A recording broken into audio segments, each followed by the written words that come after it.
All systems nominal.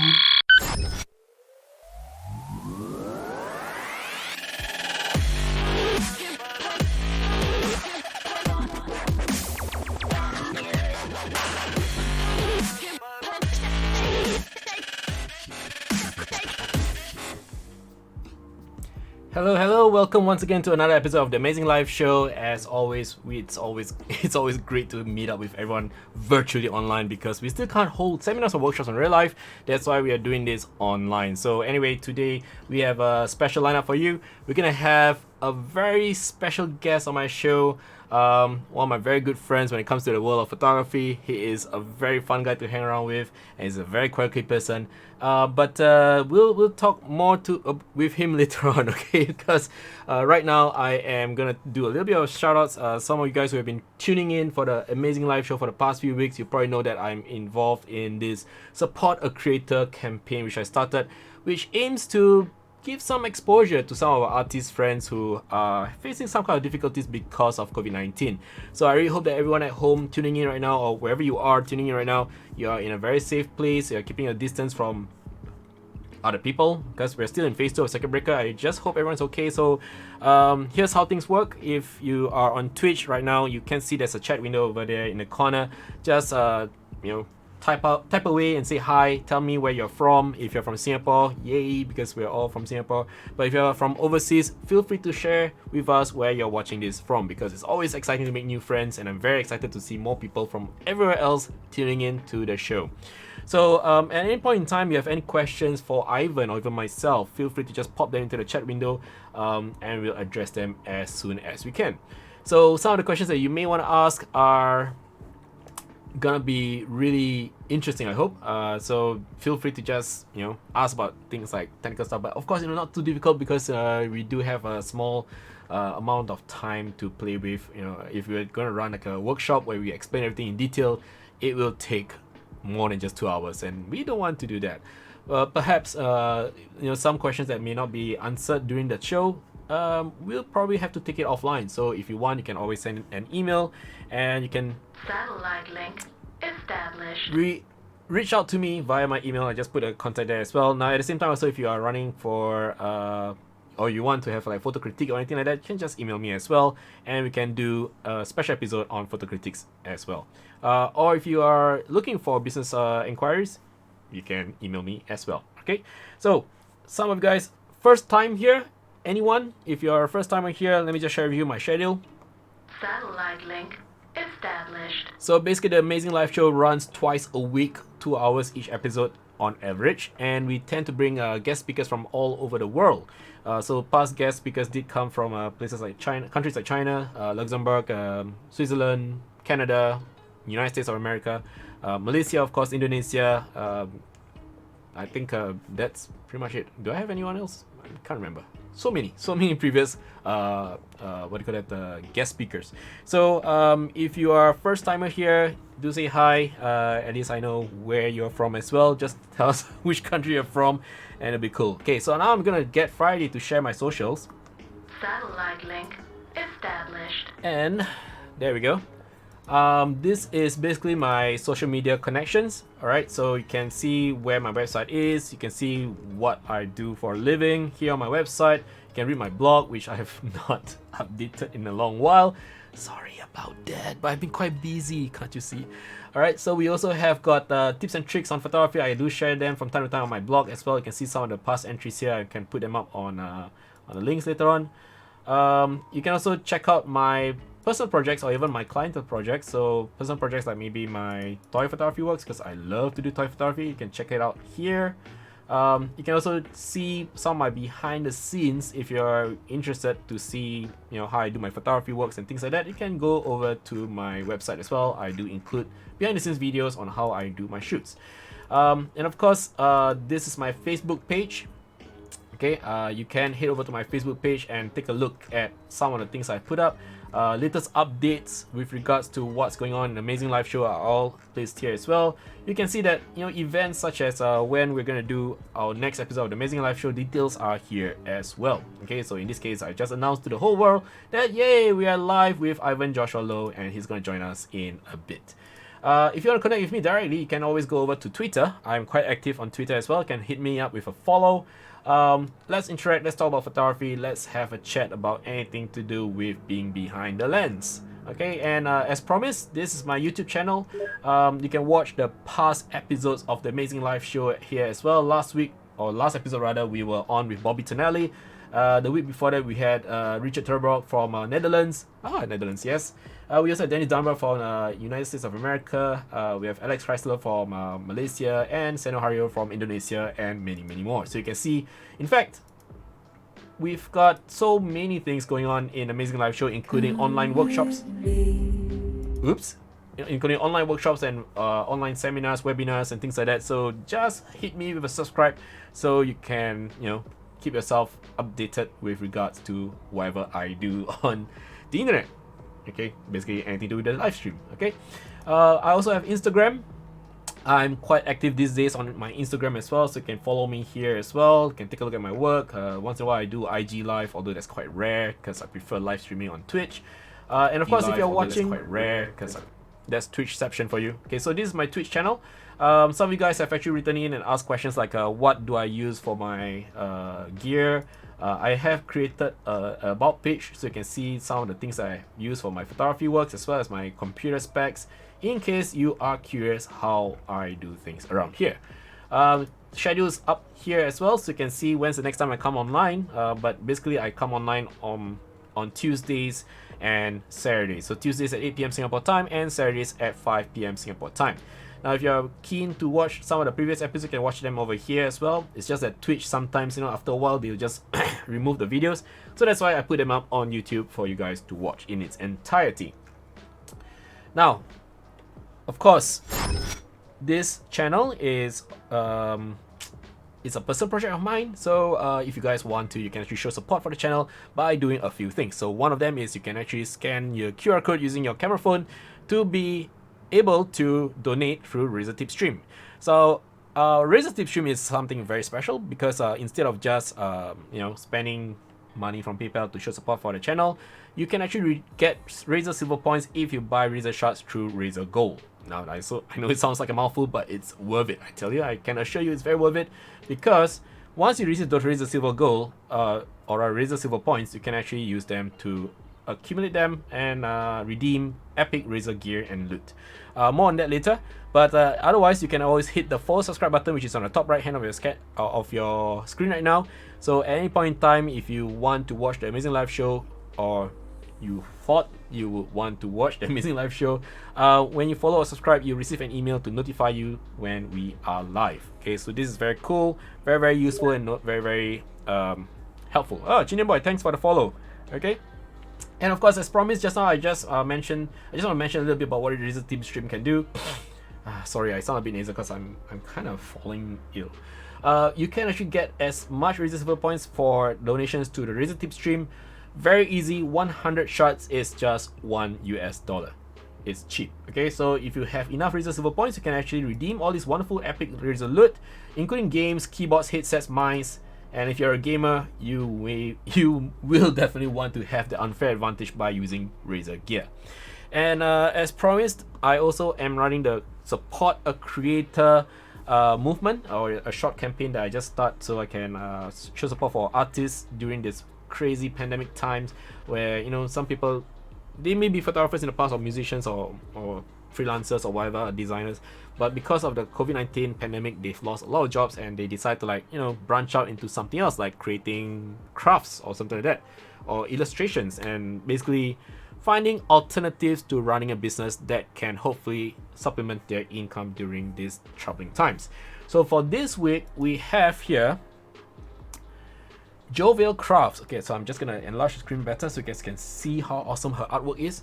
So Jovial Crafts is, first of all, they are dealing with a lot of very interesting knickknacks. We're looking at clay pins and books. You can check out what they do here at jovialcrafts.com. I'm gonna put the link here in the chat window, so later on after the show, you can head over to the website and take a look. But you know what's the coolest thing? I just bought this for myself. Okay, Ivan, if you're watching from your side, oops, this is, okay. My ad blocker is quite aggressive. Okay, so I just bought this. This is really cool. Okay, so nasi lemak, laksa, kaya toast, and eggs, ice kacang, chili crab. You know how proud we are as Singaporeans to when it comes to food, right? Or even Malaysians. Our Malaysian friends also love them, right? You can actually have them on your shirt now, like literally. So she designs. Oh, sorry. So she designs all these very quirky looking T-shirts, which I myself have personally bought. I'm waiting for them to ship over to Singapore. Very, very cool designs. And I really like the one with the nasi lemak because, you know, I love nasi lemak lah. It's my favorite. That explains my size. Or you can go for the kaya toast and eggs. This is also my other favorite. You can have a few choices of colors. If I'm not wrong, I went for the red one. I think I went for red color. Yeah, I need more colors in my life. I've been wearing black shirts all this time, so it's time to make a change and have a different outlook in life. What else can you check out on her website? There's a shop here. So you can actually see there's a few things under the different categories. You can have notebooks, pins, tote bags, pouches, book bands, washi tape. Yeah, so many things that you can actually look for. Even prints as well. So the prices are quite affordable. I think they're quite okay. But the designs are really nice. And if you buy through this website, you will be supporting a local artist, and that is really important. Okay, so who do we have here today? Today, some of you guys are here. You probably have heard of him before. He's the ultimate Fuji fanboy. He's an ex-photographer with Fujifilm. His name is Ivan Joshua Loh, who is totally no stranger to the world of magic when it comes to photography. I don't know why. Every time he comes online, all the Fuji users will be like, hey, you're gonna put a magic show or something like that. I think it's because he always plays balloons and water tricks and stuff like that whenever he does all his workshops. I've attended some of them. They can be very interesting, very, very quirky and very fun. And Ivan himself is indeed a very approachable person and very friendly. And when you sit down and talk to Ivan, it feels like you've known him for so long. And that's what's gonna happen later on today. So I'm just gonna get Friday to share the guest information again. Alright. So this evening on the Amazing Live Show, we have Fujifilm fanboy and ex-photographer Ivan Joshua Loh.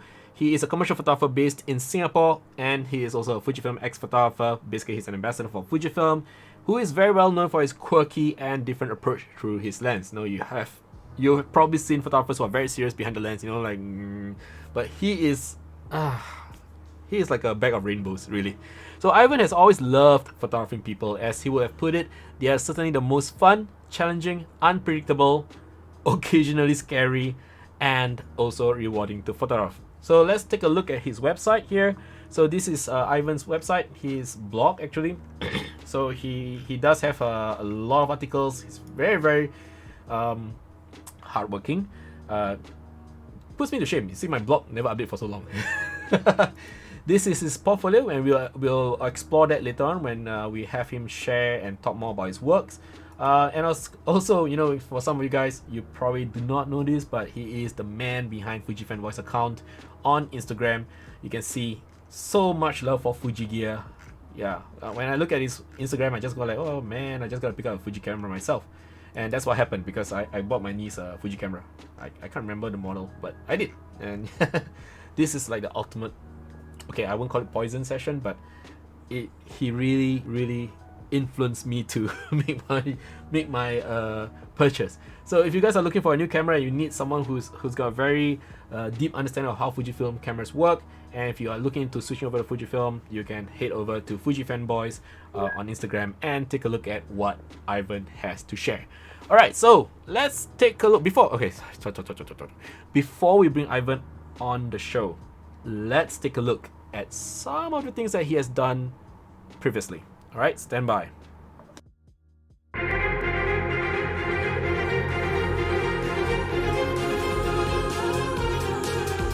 Great boxer, and with the smoke machine, everything just comes in place.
And there he is, the man himself. Ivan, welcome to the Amazing Live Show. How's it going? Thank you for having me. It's always a pleasure to have a chat with you. It's like what you mentioned, it's very casual, very relaxed. Yep. To share our world to the rest of the photographic world. And you can see that there's a lot of people who have tuned in right now who probably are expecting a magic show from you. Are you going to put out a magic show again? Those are paid audience. I paid them money. Paid audience. You see, that's the thing I love about Ivan, guys. He is always energetic, and he's always quirky, and he's always sharing his dash of sense of humor here and there.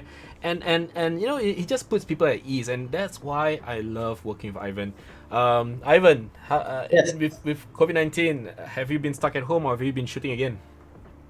Wow, it's a challenging year for me because since I think end or mid-March when we had a lockdown, that was probably my last shoot. And then when the market opens commercially, there isn't much work because I guess a lot of organizations are trying to reorganize because looking ahead is cloudy. They can't really see much. Yep. So technically, tomorrow is my first shoot. Wow, just in time. Yes. Okay, great. Because the last time we met was so long ago, and I think it was at your workshop in Suntec, I think. Yes. Yeah, that was so long ago. So, you know, the pandemic has really caused us to have a situation whereby we cannot go out and meet people, and it's just nice to catch up with you again on the Amazing Live Show. All right, so for those people who are actually tuning in for the first time and have probably never met you before, let's introduce you to them, okay, and shower them with your magic. Okay, so Ivan, tell us more about yourself. How would you describe yourself? Well, a very boring person like what you mentioned. It's the very opposite of what you said about me, right? Whatever mess say, don't trust. Okay. Oh man. No. You're far from boring. Even the way you dress up also is completely different. You know, there's this aura of constant excitement about you. Like the moment The you step into makeup the is the mascara, like what I mentioned. yeah, before the show was on, Ivan was telling me that he put on makeup just to be on today's show. So I feel very honored, you know, that he actually decided to like make himself look better than usual. Okay, Ivan, but just a quick question, because I've known you for a couple of years now. Out of Yes. curiosity, how long have you been doing photography? A quarter of a century, 25 years, I think. 25 years, wow. Yes, it's a long time. So you know, you always strike me as someone who's only 25. Somehow you look very young. Thank you. And before you started out with photography, before your days with the camera, what were you doing? I mean, like, we're talking about 25 years before. Were you like? I wasn't good academically. I don't study well. And after my army, I actually went to work with my mother. My mother does commercial insurance. So I started administratively to work with her. And then maybe like 2 years down the road, I have a friend who go to a hair salon. Yep. And then she said, we are looking for a photographer assistant, right? And she knows I love photography, but then of course I shoot bees, birds, you know, go to the beach, shoot those normal things. Yep. She said, would you like to become an assistant to a photographer for a makeover shop? So I got no idea what is makeover, so I went there for an interview. And actually they wanted a photographer to relieve the main photographer when he goes on off. Oh. So I work twice a week, one weekend, one weekday. Oh dear. So it's a makeover shop. So I asked my mom, can I work, take a day off and work one weekday, and weekend is my off day anyway. So my mom said, sure, I can try that. So I tried makeover. I learned a lot from there. So I worked for half a year before I told my mom, I think I would like to work full time. Wow. Because of the opportunity. So makeover was actually a very great opportunity for me to learn to take photographs of people, because before that, my time, there was this little card that I buy. It says 1,000 poses. It's a card. It's figurines that teaches you how to pose. So I bought that, when I have a model friend, I said, maybe I look at the card and I say, okay, this is the pose you're going to do. I based on the card. But we know that everybody's body shape is different. Yes. You may have long hands, long legs, short body. Suddenly your hands cannot reach a certain part of your body. But the card tells you to do so, but somehow it's not realistic. So in that makeover shop, I worked for about a good 1 year actually. Wow. So in that 1 year, every day you get to shoot all sorts of people. Wow. It could be an auntie, uncle, it could be a kid, it could be a model, it could be a a good-looking gentleman, but every day I have, at least I would say, weekend is full, but averagely every day I shoot like 5 to 6 people. Wow. Yeah, so my boss taught me something. He said, if you cannot make the person better than what he or she is, don't make that person worse than Very how nice it quote. looks. Yeah. Because sometimes, I don't know, through makeup, whatever, it looks worse. But I realized for a young lady, if you put makeup, she'll look a lot more mature. Strangely, like imagine it's a 15-year-old girl, after makeup, she looks a bit older. I don't know why, but that's how it works, I guess. I think back then, were you still using a film camera or were you digital already? Yes, those days in the makeover shop, it was film. Wow. It was a one roll of 36 roll. Every customer has 12 frames. Wow. Yeah, that's how it works. And back then, you started out with which camera? I started with a Nikon, Nikon 90 D90X, I think, yeah. The film camera? The film camera. Wow. Yeah. And you still have it with you? It was during that time actually, Kodak actually came and looked for my boss. They brought the Kodak Nikon digital camera, the BCS 420 or something, and it was like 1 megapixel. I remember trying it, and you can only print like 3R, 4R those days, and it cost like, I don't know, $40,000 those days. Wow, that's insane. Yeah, that was the first time I tried digital. That's all. Tried. $40,000 for 1 megapixel. Now we look Yes. at phones that cost like maybe a fraction of the price, and we can shoot at 100 megapixels. It's insane how times have changed. Yeah. I just want to Phase do a one little felt very bit. threatened with 100 megapixel though. Sorry. Phase 1 felt very threatened with 100 megapixel camera. So did Fuji. Okay, just want to give some shout out to some folks on the chat window because they did say hi. Tomohito Go is actually Eugene from Broncos Singapore. He's joined us as well. He said he saw a cameo of himself. So happy to see himself in the camera. Keith Wee, hey, hi man, how's it going? And Elwin Cock, hello, nice to see you as well. And for those the rest of you guys who are watching right now, if you just want to say hi, just say hi. At least we know where you're from as well. Tell us where you're from. At least we know you're here with us. Okay, don't just keep quiet because this is like a open webinar. It's not really a webinar, it's just a casual talk show, and everyone is more than welcome to ask questions and talk to either of us. Okay, so Ivan, just out of curiosity, just now before the show started, you were showing me a very old camera. Can you tell us a little bit about the story behind this camera that you showed me? Oh, there you go. This camera. Ricoh what was that again? AF55, AF55. I was a street photographer. Before GR, way before GR. Way before GR. Yeah, this is very funny. When I was in the army, I bought a roll of black and white film. I told my mom, we are going to some field camp for 3 days. I said, I need to shoot some gung-ho photos. I said, Mom, could you load this film for me? So she loaded the film for me. I said, there you go. I went to the field camp. I shot, tried to do those gung-ho poses pictures. And I shot 36 frame. I know nothing about photography. I shot 36 frame, 37, 38, 39. I said, wow, I'm lucky, man. I got a few more frames. Yeah. At 39, I stopped. So I brought back to the lab. I told the technician, Uncle, this one, I shot 39 frame. 39 frames. I don't know what's wrong with it, but maybe you check for me. So he put it in those the dust bag, black bag. And then he opened up. I said, the film was loaded, but it didn't catch into the gear. So no. And he's very happy. He told me, you can still use the film again, actually. It wasn't in use. I was so upset. 3 days in the jungle, taking gung-ho picture with your rifle and everything, black and white, and not a single shot. So I was like really mad at my mom. It's like, I was telling my army kaki, I'm going to enlarge the picture for you, keepsake. Oh, man. I was furious. So my dad actually said, don't be upset with your mom, It's like, actually, you should learn photography. So he passed me his camera, which is the Nikon FM. Yep. He passed me the camera and said, go and learn photography. And I asked him for the manual. He said he can't find it. Yeah. So that was really challenging. And I had a friend in the army. He likes photography. So he actually taught me a bit here and there. And we have a small group. That's how I slowly learned about aperture, shutter, and things like that along the way. But it's nothing like I'm really interested in it. I learned because I got played out by my mom or myself. So I decided to try photography. Yeah. So this journey actually lasted for about on and off, I would say. Yeah. Until I decided to be a bit more serious about it. Yep. So those days, there's no such thing as online course, but there are this, what do you call?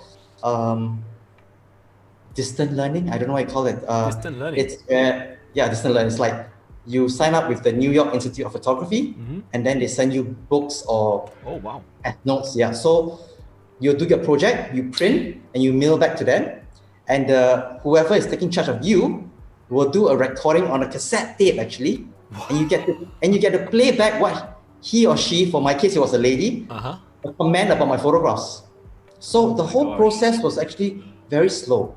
So you take time to understand whether the rule of third, highlights and shadows, the very fundamental of things, nothing fanciful. It's just a basic course, but it lays the foundation of a lot of things. Because in this time and age, everything is so quick. You thought you knew you have mastered it. Actually, you only learn about it, but you have not mastered it. It takes time. Yeah, you just touched the tip of the iceberg, basically. Still a long way to go. And you know, when was this? I mean, you are talking about film photography, you're talking about gazettes. This sounds like 90s. This was like the early 90s actually. Early 90s. Wow. Yeah. Early 90s, what was I doing? I was still in primary school. I'm sure. So you after NS you went straight into shooting at various places on a daily basis, and at the same time you also signed up for this New York school on what was it called again? New York School of Photography, I think. New York School of Photography, and they actually did distance learning, and back then there was New York Institute, I think. New York Institute. So it is not like what we have today. You know, we have a lot of online workshops, we have webinars, so we have people packaging tutorials and workshops into downloadable MP4 files. You know, no, you're talking about cassette tapes, cassette tapes. Cassette tapes. One of the packages actually come with an umbrella. It was so cool. Why? I don't know. They ask you to use flash and shoot through the umbrella. It's just a clear little umbrella. They actually send that. So they FedEx the whole thing over to you. They mail it, not FedEx. Mail it. Wow, interesting. And so this is the only media arts related school that you attended for photography learning? Yes. No such thing as like what we have here these days with NTU ADM and things like that. Back then Singapore was not as open towards having photography classes, I suppose. So that's why you attended an overseas one. And it's quite funny how you shared the Nikon FM, because I myself started with a same camera as well. Similar one. Wow. Yeah, this is like a very nice condition one. Yeah, I just sent it for cleaning, refurbishing at the camera workshop with Steven. So now it's working again. It was dead for the better part of my life for 15 years. The next thing to do is to gold plate it. Sorry? Gold plate? Gold plate it, yeah. There are gold plated Nikon FMs out there, but I think so, yeah. I think I'll just keep it as it is. So, just now you mentioned that you were not that fantastic in school before you went in NS. Can you share with us if there's anything that you learned back then? Did they have any positive impact with what you do today as a photographer? I think it's a journey. Whatever I learned is actually no different from what you guys have learned, the basic about photography. Yep. I feel that as a photographer, it's about a journey of finding yourself, because once you find yourself or the style that makes you can develop from there. But the question mark is how to find the files. So I always have people asking me, what is my style? Because you may shoot street, but 10 people shoot 10 different kinds of street style. Nothing is certain. So how do you find that style? That's the thing. I always tell friends or acquaintance that I meet along the way, keep shooting. Keep a portfolio of the works that you liked in one folder. Let's say you go Chinatown to shoot, you go different parts of Singapore to shoot. Yep. Keep your favorite part of your pictures in one folder. And once you have this group of pictures, show it to your friends. Show it to somebody. You'll be surprised that this group of pictures can become a team. Because when you shoot enough, you're able to see a particular distinct style that is called yours. But you need to shoot a lot in order to identify that. Once you're able to identify it, you work on that. Like for myself, I started shooting everything under the sky. I like to shoot people. I like to be a bit more quirky, like I always say, a bit quirky. So how do you push that? After a while, when I put a few pictures together, I realized, hey, it's something quite interesting. I developed from there. Same thing, I don't shoot street photography at all until I became a Fuji X-Photographer. Oh. Because Fuji is famous for street. And then I started doing a lot more street. So same thing is about finding your style. You may learn from the great. A lot of people say, oh, I'm inspired by this photographer. By all means, follow the photographer, learn his style. If you have to copy it, copy it. Because if you have copied the photographer's style, you have understood how he or she did that picture. Yep. After copying 10 times, you wouldn't want to copy the 11th shot. You get bored with it. You want to create your own. Yes. After a while, you move on. But the ability to copy means you have made effort to try to understand it. Then you can move forward in pursuing what you truly liked. Beautiful. I completely agree. And speaking of inspiration, just out of curiosity, who inspires you to do photography? It's accidental, right? So there's no one in particular. My mom is a cock-up. My mom didn't load the film properly, and I got upset. My dad handed me the camera and said, take the camera, take the FM and learn it. And there's no manual. That's equally upsetting, actually. So technically, the closest thing to someone inspiring you to take up photography are actually both your parents. We can look at it from that point of view. In a positive way, yes. In a positive way. Cock-up is the best way to describe it. But you are described as someone who's very quirky and you have this very energetic, fun side. Because when I work with you before on a shoot, or even when you're running a workshop, you're always like cracking jokes in between, making funny remarks like what you just did, that kind of thing. And somehow this kind of persona just sticks with you. How would you say that this approach towards photography has helped you develop as a photographer? I think it does help because when you talk to, for example, if you shoot a very senior management staff of a MNC, of course you need to feel the person. Yep. Like just post up in Instagram on this article. It says what is important is in photography, clicking with people is more important than clicking your shutter button. So photography is important because I feel that the basic knowledge of photography can be learned quite easily, right? Other than these days, there's the menu setting for a digital camera is crazy, But in a nutshell, it's only a few fundamentals that you need to learn. Yep. But once you master that, it's actually beyond that. It's actually, if you're talking about a professional photographer, communication is key.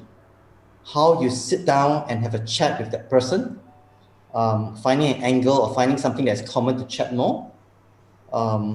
Sometimes if I take let's say if I take a CEO of a multi-billion-dollar company, a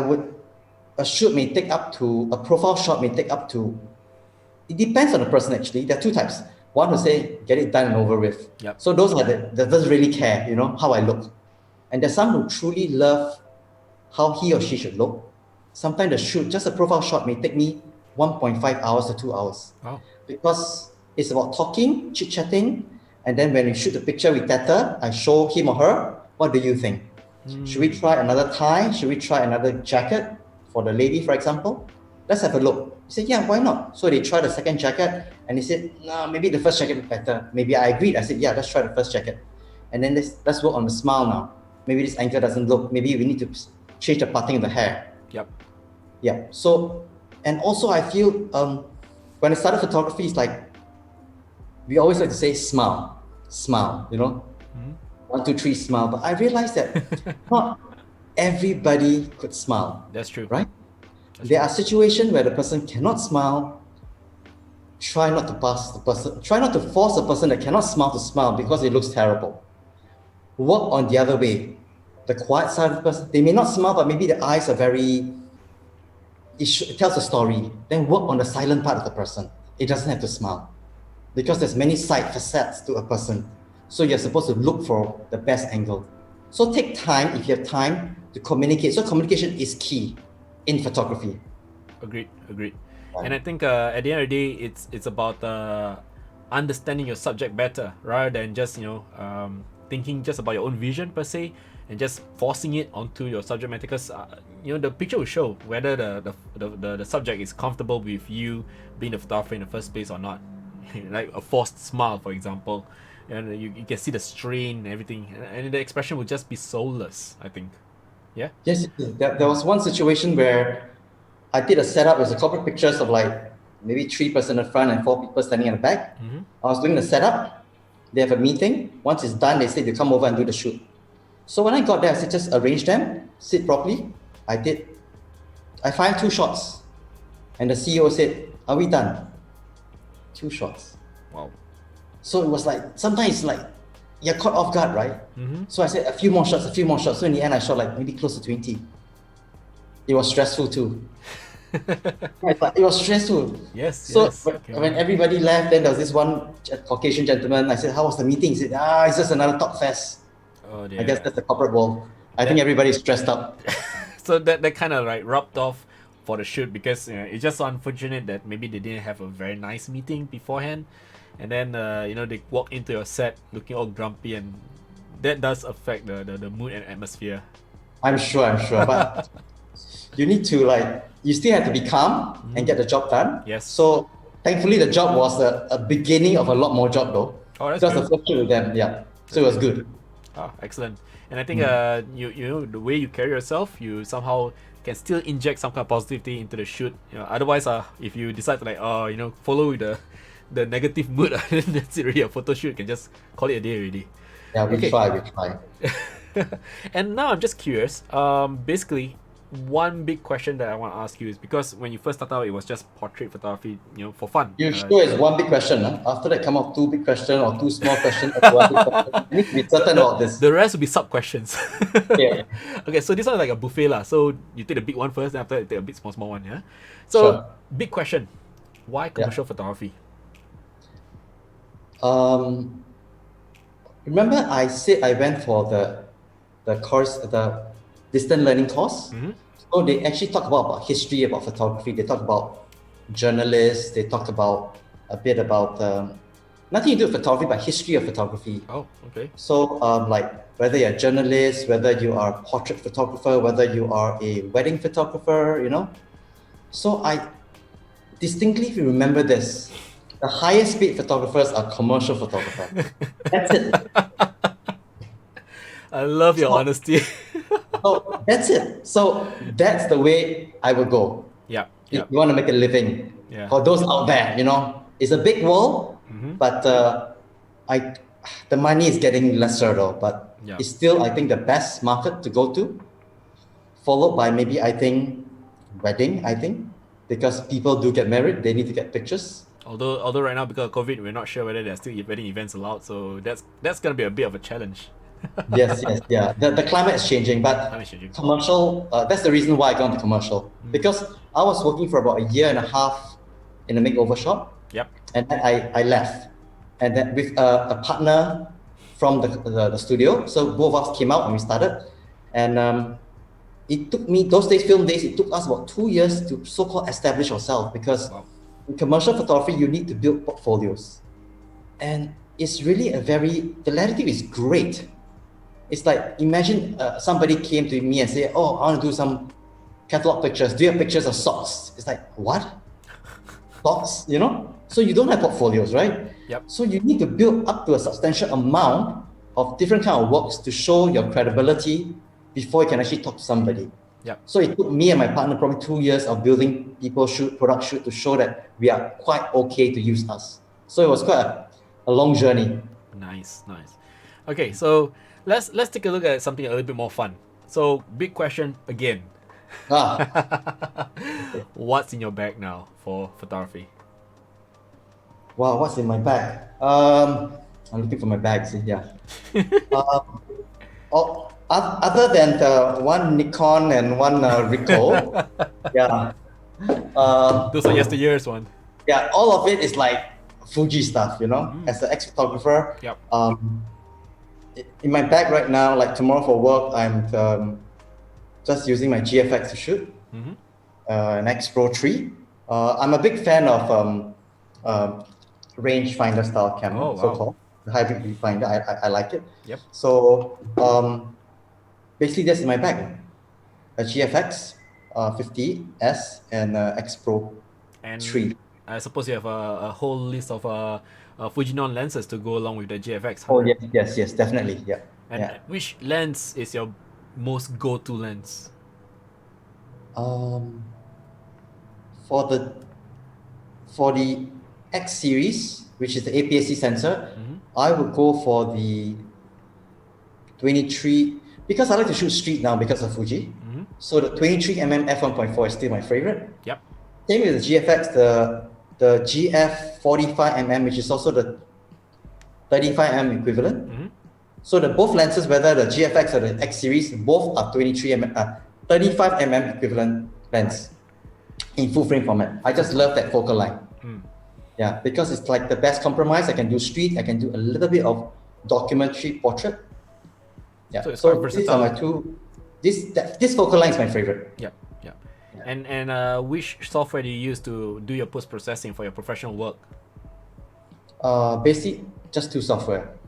Capture One and Photoshop. These are the two software that I use. Oh, we can be buddies already. Those are the only two softwares that I use also, to be honest.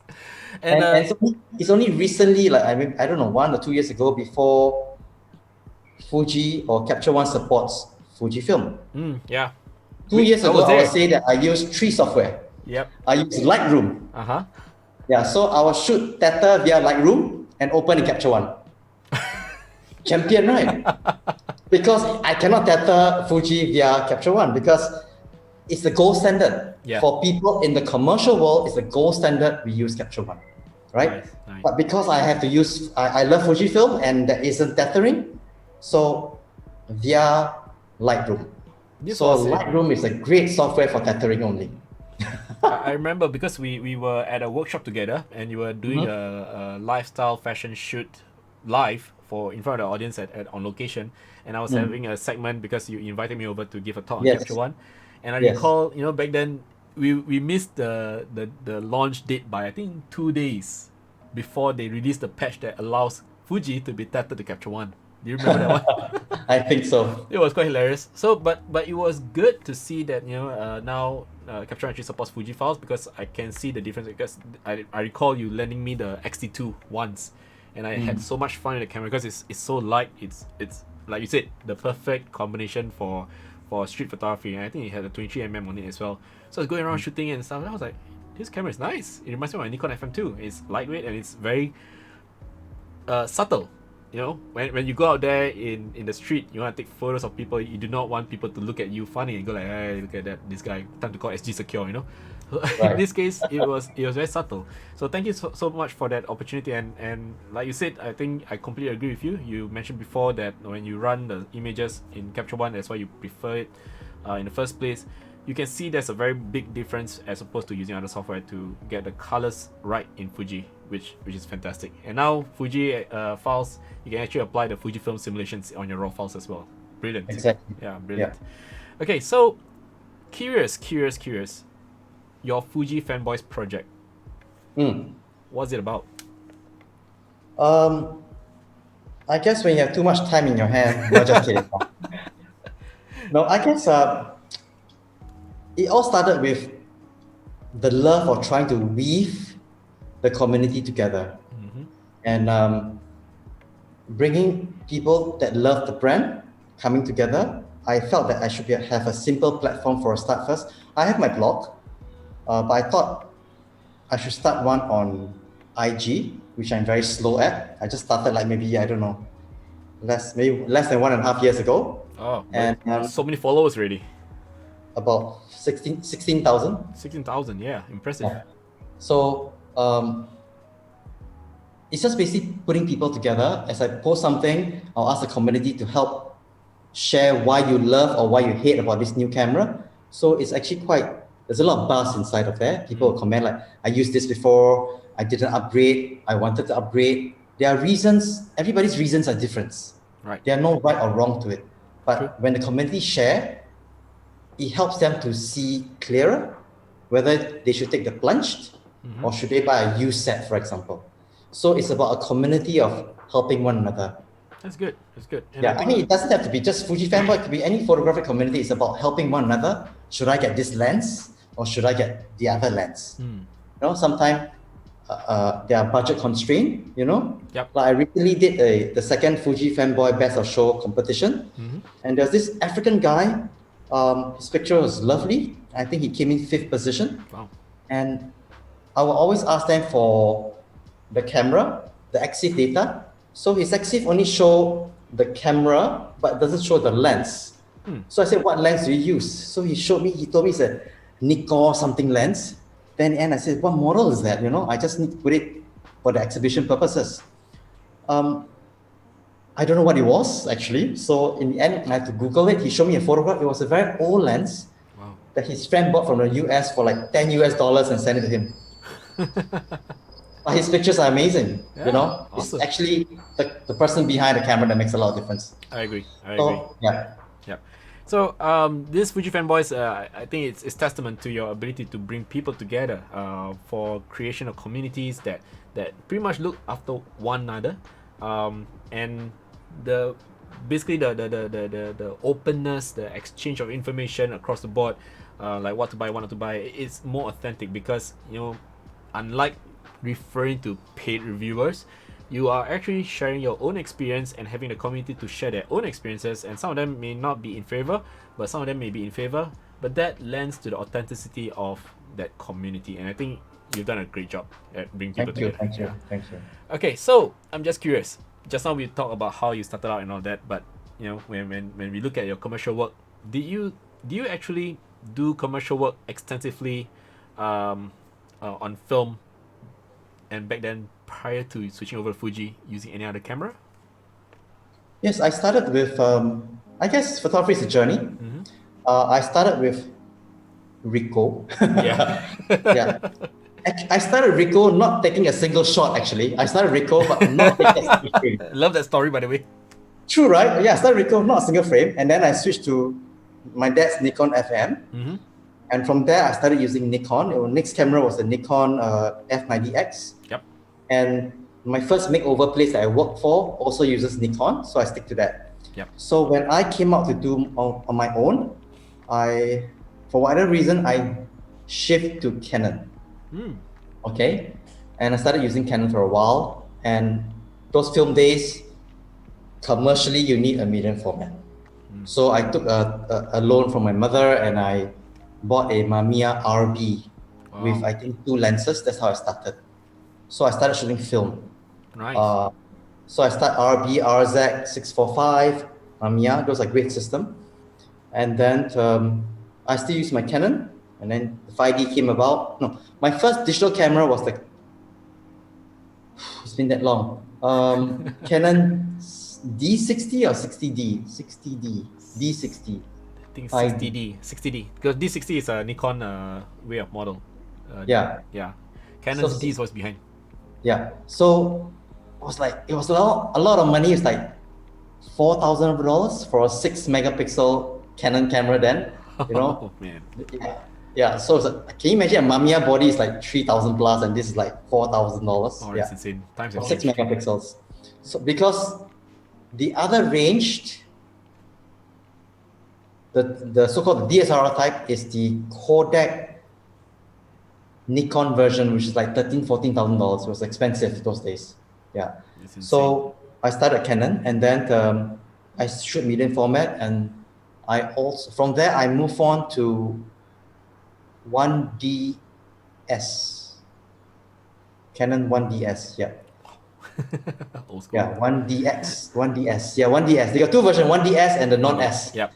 Yeah, one for the journalism, for commercial. Can't remember how many megapixels, maybe 18, 16, yeah. And then the 5D, Mark II, and then the 1DX was my last camera for Canon before moving it to Fuji. And then from Mamiya Film, I bought a Hasselblad I think it was a 22 megapixel. And then I switched again to just a phase one body with a leaf back, maybe 28 megapixel. And then that was my last digital before moving to the GFX. Ah, wow. What a journey. But yeah, the jump was quite scary because I started using, it's this insecurity at the end of the day as a photographer. I bought my first X Pro one. So it's an APS-C sensor. I enjoy shooting it. And then one of my clients, which is an auditing firm, guy said, maybe you should contact Fujifilm. And maybe they would like to hear a story, a commercial photographer switch from Canon to Fuji. Yep. And maybe they'll give you free lenses. That's the only thing in my mind, free lenses. The word free So triggers the yeah. Singaporean in you. So I contacted them. So they asked me down for a chat. So I went down. Nice. So after a chat, they looked at my portfolio. They said, do you want to become an ex-photographer? I said, what's an ex-photographer? Because I wasn't in the community. I just shoot, I go home, and that's it. I don't mingle the community. So I said, what's the ex-photographer? Then he told me about this ambassador program. I said, yeah, sure. Why not? Free lenses again. That's in my mind. So they said they need to send it to Japan for approval, right? So that was it. So after a while, I didn't hear from them. I wasn't very active in any of this Fujifilm community.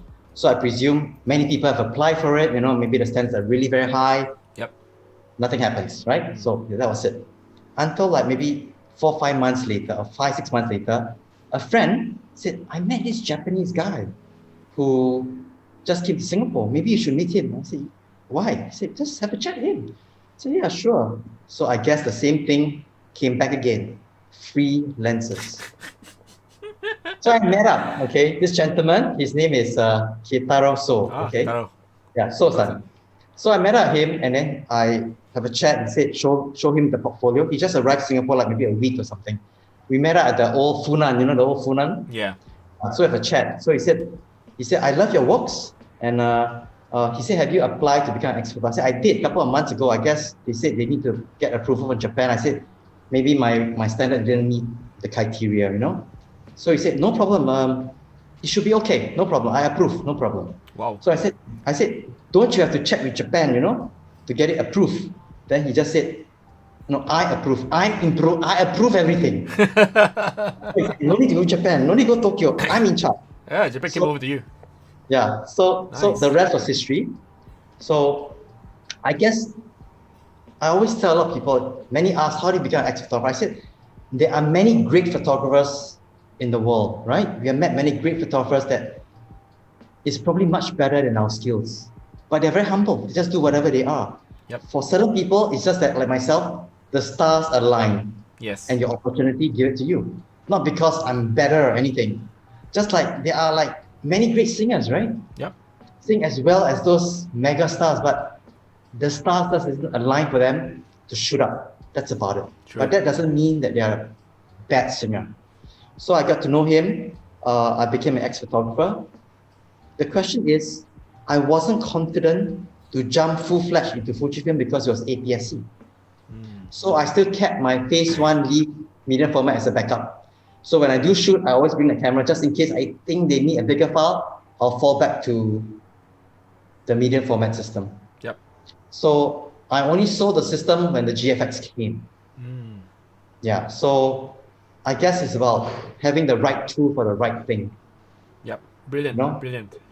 Speaking of tools, Elwin Cock actually corrected us. Yes, indeed, it is the Canon EOS D60. That was a discontinued 6.3 megapixel digital single lens reflex DSLR camera body, announced by Canon on February 22nd, 2002. It's like Wow. so long ago, man. Yeah. 15 years, yeah. Yeah, so that was, I think, before the naming convention totally changed, I guess. The one that I was familiar with was 10D. That was Canon 10D, the very first digital camera that I actually touched back in 2003, I think, or 2004, I can't remember, during my photojournalism days in Young Poly. But that was touch for fun only lah. Can't afford it. It's not my camera, so it's someone else's. Oh man, so brilliant. Okay, speaking of your earlier days with the old cameras, your film cameras and things like that, do you have any of your earlier works you can share on screen right now with the audience? Let us take a look or take a walk down memory lane. Wow. Let me see. Yeah. Okay, for those of you guys who just tune in or just join us on the Amazing Live Show, thank you for joining us. Let's build a community here as well. I do run these live stream sessions twice a week. Sometimes I bring photographers from all over the world. Sometimes I conduct online workshops. So if you want, you can just hit the follow, subscribe button at top right of your screen. All right, and let's connect. Let me just adjust this a little bit. Okay, there we go. Okay. Is the screen up? It's Yep, up, right? Yep, I can see it clearly. Yeah. So this was done probably like 20 years ago, or 2000, or just before 2000. Mm-hmm. It was actually shot for, this was using a Mamiya RZ or RB, I can't remember. This was on location, okay? Can you imagine I have to rent a generator to light my light on location? Oh, An man. actual generator. Yeah. Two So- generators. Sorry? 2 generators for your lights. Yeah, no, actual generators that runs on petrol, generators Mm-hmm. to power up the Bowen lights, I think those days. Oh, Bowens. Yeah. Yeah. Yep. Oh, that's So amazing. yeah, it's for Levi's, those days. And then these are all film, huh? I can't afford digital in those days, too expensive. And it's only, I don't know, 1 megapixel. Yeah. So these are like test sheets from magazine, those days ago, like Her Wall or Female, I can't remember. Okay, Yeah. I'm very curious since I spotted it here. Why pigs can fly photography? Okay, when I started working in a makeover shop studio, and I left with a partner then. So we wanted to start our own commercial studio, commercial photography. So we were like, I was telling some friends, we're gonna start our own business. And I remember this, I can't remember who it was, but she said, "You going commercial photography? Pigs can fly, when pigs fly." That kind of left a deep footprint in me. And in the end, you're just thinking, what kind of name? Typically it's just wanted some very technical name like shutter speed or aperture kind of name. So in the end, Just studios. both agreed. We decided to use this name. Nice. Yeah. Very interesting because it's humorous, and like you said, when it was first mentioned to you that if you were to go commercial, pigs can fly, blah blah. It Yeah. left an imprint on you. But now, if you were to approach your clients and tell them you're from Pigs Can Fly, it actually leaves a nice imprint. To be honest, that's how I got to know you. Yeah, I heard about Pigs Can Fly photography before I heard about Joshua Loh. And Right, it right. was quite funny how it turned out that, hey, you're the guy behind Pigs Can Fly. It's quite interesting. Yeah. So we start, in the early days in commercial, in commercial world, you have the opportunity to shoot some magazines. Mm-hmm. So this was like the highlight for us, shooting for magazines. That's A-MEZ-ING actually. Oh, Yeah, yeah. brilliant. So these are like magazine shoots, basically. Mm-hmm. And this is for Singapore Airlines. This is also shot on film, basically. Yeah. So these are some of my earlier works, whether editorial or commercial works. Mm-hmm. Yeah, because I don't usually keep a lot because those days you shoot in film. Most of the pictures are given to your client. You don't keep a lot of these things. Yep. Yeah. Yeah. But I'm very curious. Before that you were shooting for fun in the makeover studio, and then suddenly, boom! You're shooting for campaigns for clients such as Singapore Airlines here, MTV Asia, Nike, Bossini, even NTU and Tuas Power. So many of these high-profile clientele, and sometimes you shoot board directors and things like that. How do you get these clients? How do you secure them? Was it through word of mouth, or because you shoot out emails to them, or because they somehow have an intern or assistant or even a HR person who actually look through, I mean, not HR person, but maybe someone who actually looked through your portfolio and then after that made the discovery? I can't tell you. Next question, please. Okay. Secrets. Yeah. Yeah. You need to buy the app. Yeah. It's a journey It's a journey because along the way you meet people. Yeah. Right. Like you meet people, you forge friendship. Right. You get to know. It is these people that they remember you through time. They think that you may fit the opportunity or you may fit that job. They give you the opportunity, and you take pride in doing it well. Because some projects are sometimes too big for you to handle also. Of course, we want to do bigger and bigger project, but sometimes it's really scary because sometimes you think you're not ready for it. Yep. Like in my early days, we don't have the what do you call the luxury to buy any equipment that we like, right? So usually, I will only buy the equipment that I need when I have the job. Yes. I can't buy the equipment and keep it there. Someday I'll need the f1 lens, for portraits. I keep it there first, but maybe the day never comes, right? So I can only afford to buy that equipment if I have the job. So as for people that I meet, they become friends, and that's how you get to know. But in my early days, I do make cold calls actually to agencies, and they ask you to come down to show them your portfolios. So it's about making them remember you. I think that is the way I did those days, how I did it those days. Because in this time and age, I guess it's social media, right? It's still through friends, I think. A lot of times it's through friends or people that you know that supported you. Yep. It's a two-way thing. Whether you go through those days, either you go through an ad agency or you go through a PR agency. I think these are the two platforms. The third platform is probably people that you know. Yep. Because there are times where friends that supported you at, let's say, Singapore Airlines, and after he or she leaves the company, you might not get the job anymore because the next person that comes in have their own friends or people that they support. Yep. But your friend that left Singapore Airlines maybe go and join another company of a different industry altogether, may ask you to shoot again. So they come and go, but your friends will support you through the years. Nice. And I guess it's always, again, what you said previously, communication is key. It is, right? So now that we are looking through your film works, let's evolve to digital. Let's take a look at some of your most current works, like those that you actually display proudly on your website. And I love your website. It's categorized according to the genres.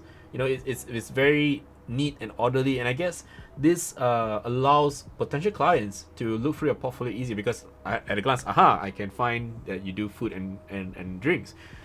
You do fashion. Okay, I need a corporate photographer. Oh, there's a category for corporate. So let's take a look at your website. Can you just share your screen again for your website?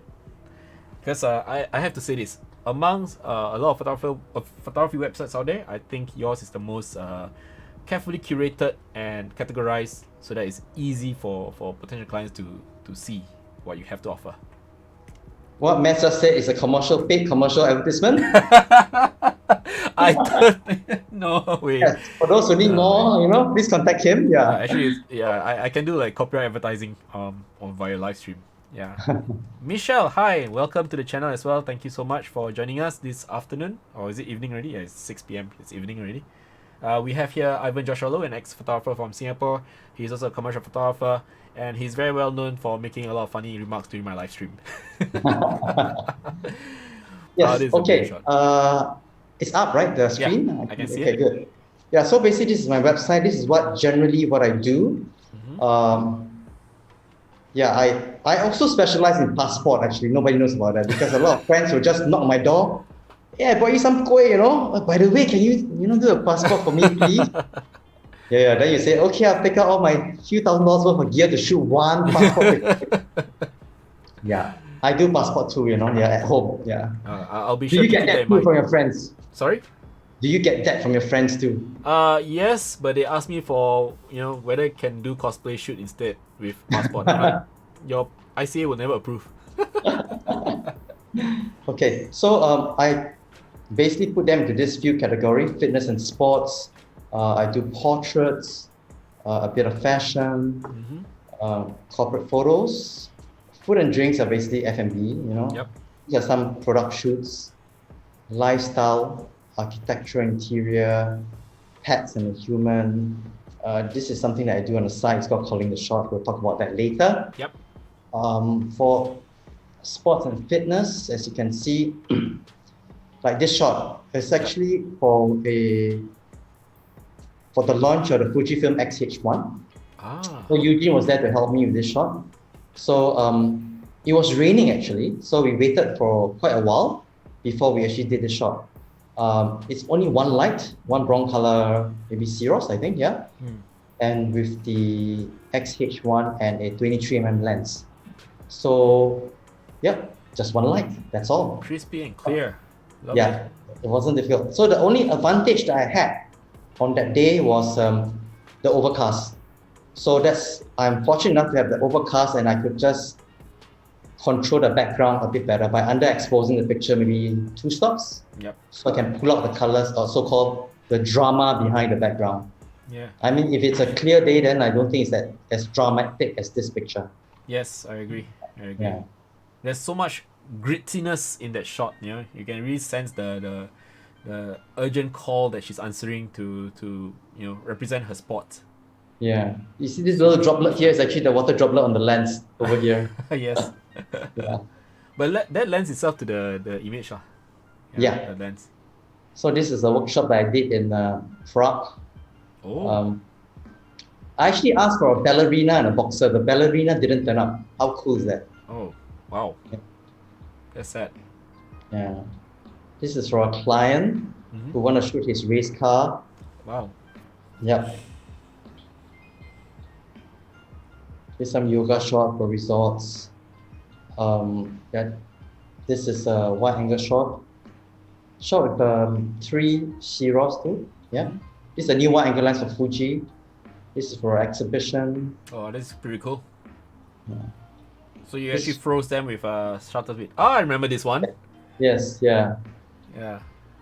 So, yeah. I remember assisting you for this workshop. Yes. That was a long time ago. And then, just different kind of fitness people doing fitness, right? Yep.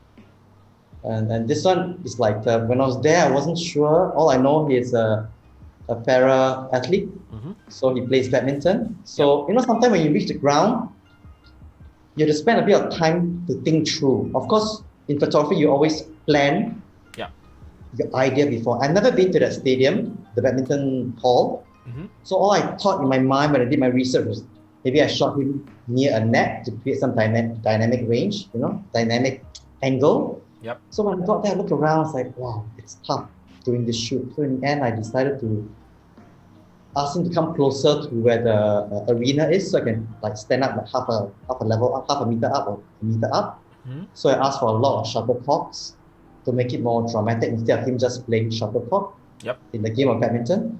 So this is what I enjoy, my quirky style, to try to make something different. Yes. Because finding yourself is important. So this is my journey of finding myself. So anybody can do that in your next shoot. For a table tennis player, put a lot of table tennis balls, try. Because once you master this, you will move on and try your own ways in the future. Yes, that's true. That's true. And I like how you have a play on angle. You're actually going from the top down perspective. Yes, I try. Yeah. To very look, it's always good to walk around and recce what is good for you. Yeah. So this is the same series as the. Love this one. Yeah. So he actually lost one of his feet or his leg from a motorbike accident. Yeah. Okay.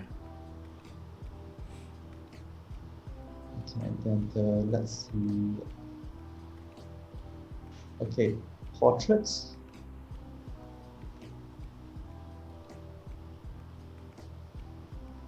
So this is actually an interesting family. He became a friend.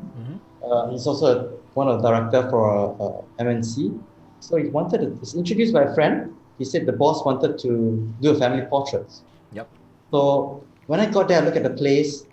It was like a marriage made in heaven, because this guy is quirky. He likes to collect all these kind of things, So I placed him, the whole family there, and then I asked him what's that round thing. He says for perming. I said, do you mind if I put it above the head? He said, sure. So it's like, this is the most fun family shot I ever shot. I think it's interesting. Then you place a dog in the front. Those are his 4 children, actually. So he likes to collect vintage stuff. Yeah. So we went Singapore, for a right? workshop. Yeah, I went back for a workshop. I brought the Fuji fanboys there for photo shoot. It's an amazing place. Yes. Yeah. You work with celebrities as well. Jack Neo, this is the same guy again, Kevin White. This was shot with Eugene too that day. With Bobby Tonelli. He was on the Yeah. live stream as well last episode. So if you That's guys are right, watching Bobby. right now, you can actually Yeah. catch him there as well. So like, okay, this shot on the left, right? It's actually a restaurant manager. So they said they wanted to do a shot of a profile shot of the manager. So initially I placed him there at the corner of the table. I was trying to look for something else to make it more interesting, you know? So I walk around trying to ask myself, maybe I should put some glasses there or a nice bottle of wine. So yeah, I saw this beautiful big glass there. I said, why don't you just take that glass, you know? So it adds impact, Yeah. quirky, you know, more interesting to me. Yes. Yeah. Yes. So on the right is Angela May. She's also a Fuji fangirl. Yep. Yeah. Yep. We saw this in the montage, the behind the scenes, how he jumped. Yes. Brilliant. So that's Kevin again. Yep. I was shooting for him for Expo 2 promotion. So he was telling me this interesting story. This car is actually a left hand. Can I say this or I can't say this now? What was that? What am I going to say? Is it legal or illegal? It's not moving on the road, so it's fine. Maybe he has sold the car already. So this is technically an American car. Yep. They only make left-hand drive car. Yes. So the steering wheel is technically on the left. So it's been converted to the right. Because the design is like a U shape on both sides, it's exactly the same. So you can actually pluck it out and pluck it in on the other end. Cool. And it fits perfectly. Nice. Interesting. Yeah. So I'm gonna go all the way down and then we'll talk a bit about portraits, corporates. I think it'd be more interesting. Yeah, So this is where, okay, there are no money in fashion. That's the reality, right? So as we talk about commercial photography, corporate photography, it's where the money is. Okay, there's a lot of money to be made. The photographers who want, please, corporate photography has a lot of money. All right. That's true. Yeah. So I remember shooting this for a client. They said everything is settled, and then my wife booked this Mercedes driving experience to go to somewhere to drive Mercedes-Benz car, you know, for fun. So they told me the date is confirmed. We need to shoot this higher management stuff, and we got on the plane already. I said, "Can you change the date?" And they look at me, "Oh, we already booked the plane. What do you mean change the date?" Oh dear. Yeah. So I didn't. My wife enjoyed herself. I didn't. Right. So I went there to shoot. Yeah. So these are profile shots. Same things. They may be boring to some people, but it is important. Yes. Okay. See, it may look simple, but there's a lot of communication between myself and the subject. I feel that in a lot of corporate shoots, location is important. Poses should be as simple as possible. Don't try too hard. If they look uncomfortable, don't do that pose, right? Yep. In corporate, it doesn't have to be trying too hard. So like, okay, a shot like that will probably it took me about an hour because there's a lot of discussion between the model with the stylist, what clothes she should wear, what kind of hairstyle she should make, what are the files should be placed in the front, those people sitting behind, maybe the notepad need to be taken off, whether the plant should be there, whether should there be more file, whether the staff sitting behind, should they change the outfit, maybe it's too jarring, maybe, for example, if it's red, then it'll be too distracting. Yes. So all this play a part when you do the shot. So tethering is important, you tether, Yep. the client sees and they comment and you discuss about it, how you should take the shot. And then you get to ask yourself whether is there text to be placed on one corner of the picture. All this needs to take into consideration. Yep. And for those of you guys wondering at home what is tethering, basically what Ivan's saying is that he has a laptop open and the cable connected to the camera. So when he shoots, right, the images are immediately previewable on is that such a word? Can be previewed on the laptop, so you can actually see on softwares like Capture One or Lightroom even. So this is actually one of the key things that separate a good photographer who is able to quickly get the approval of the client, as opposed to a photographer who's struggling to let the client see it from a small LCD screen on the back of the camera. So it's really a huge improvement in quality of life when you shoot tethered. Okay. Sometimes also nightmare though. Because why? Client try to find fault. Can you move this one? Yeah, sometimes also like that. Very rare though. Very rare, I think. Yeah, but it's for the better. That's for sure. Yes. Yeah. Yes. Yeah, so this is for Interesting shot. this is okay. The funny thing is all this is this. I went to TNT, the client, to do a shoot, right? So I told because a couple of months before I went to shoot for DHL. So I told the staff at TNT, do you know what DHL stands for? They said, don't know. And I told them it's delivery halfway lost. And the TNT staff said, do you know what does TNT stands for? I said, no. Tomorrow, not today. I learned a lot from this delivery company. Yeah. Corporate jokes are the best. Yeah. So these are like corporate pictures. So sometimes it's important to do a check on the background of the person you're going to shoot. Mm-hmm. So Right. I know I'm going to shoot this CEO or CFO for this resort company. So this chap actually turned around this company that was actually in the red. So I was watching CNN, they're talking about how this gentleman turned around the company. So when I got there, I was like thinking like how to show that he did something great. So this shot is about he overturning the company from red to black. So that's why he's in this pose showing that I did it like a Superman kind of pose. Yes. Okay, whatever he did, revamping the company, change the image look, change the fonts of the text into a modern, stylish company. And you have a light inside the room, I suppose, for the backlight. And Yeah, one light in front. 2 or 3 Ceros was used. One is at the back, just behind his head. Yep. Just to give a bit of rim and to Yes. light up the word Lux at the same time. Yes. Yeah. Brilliant. So these are corporate shots.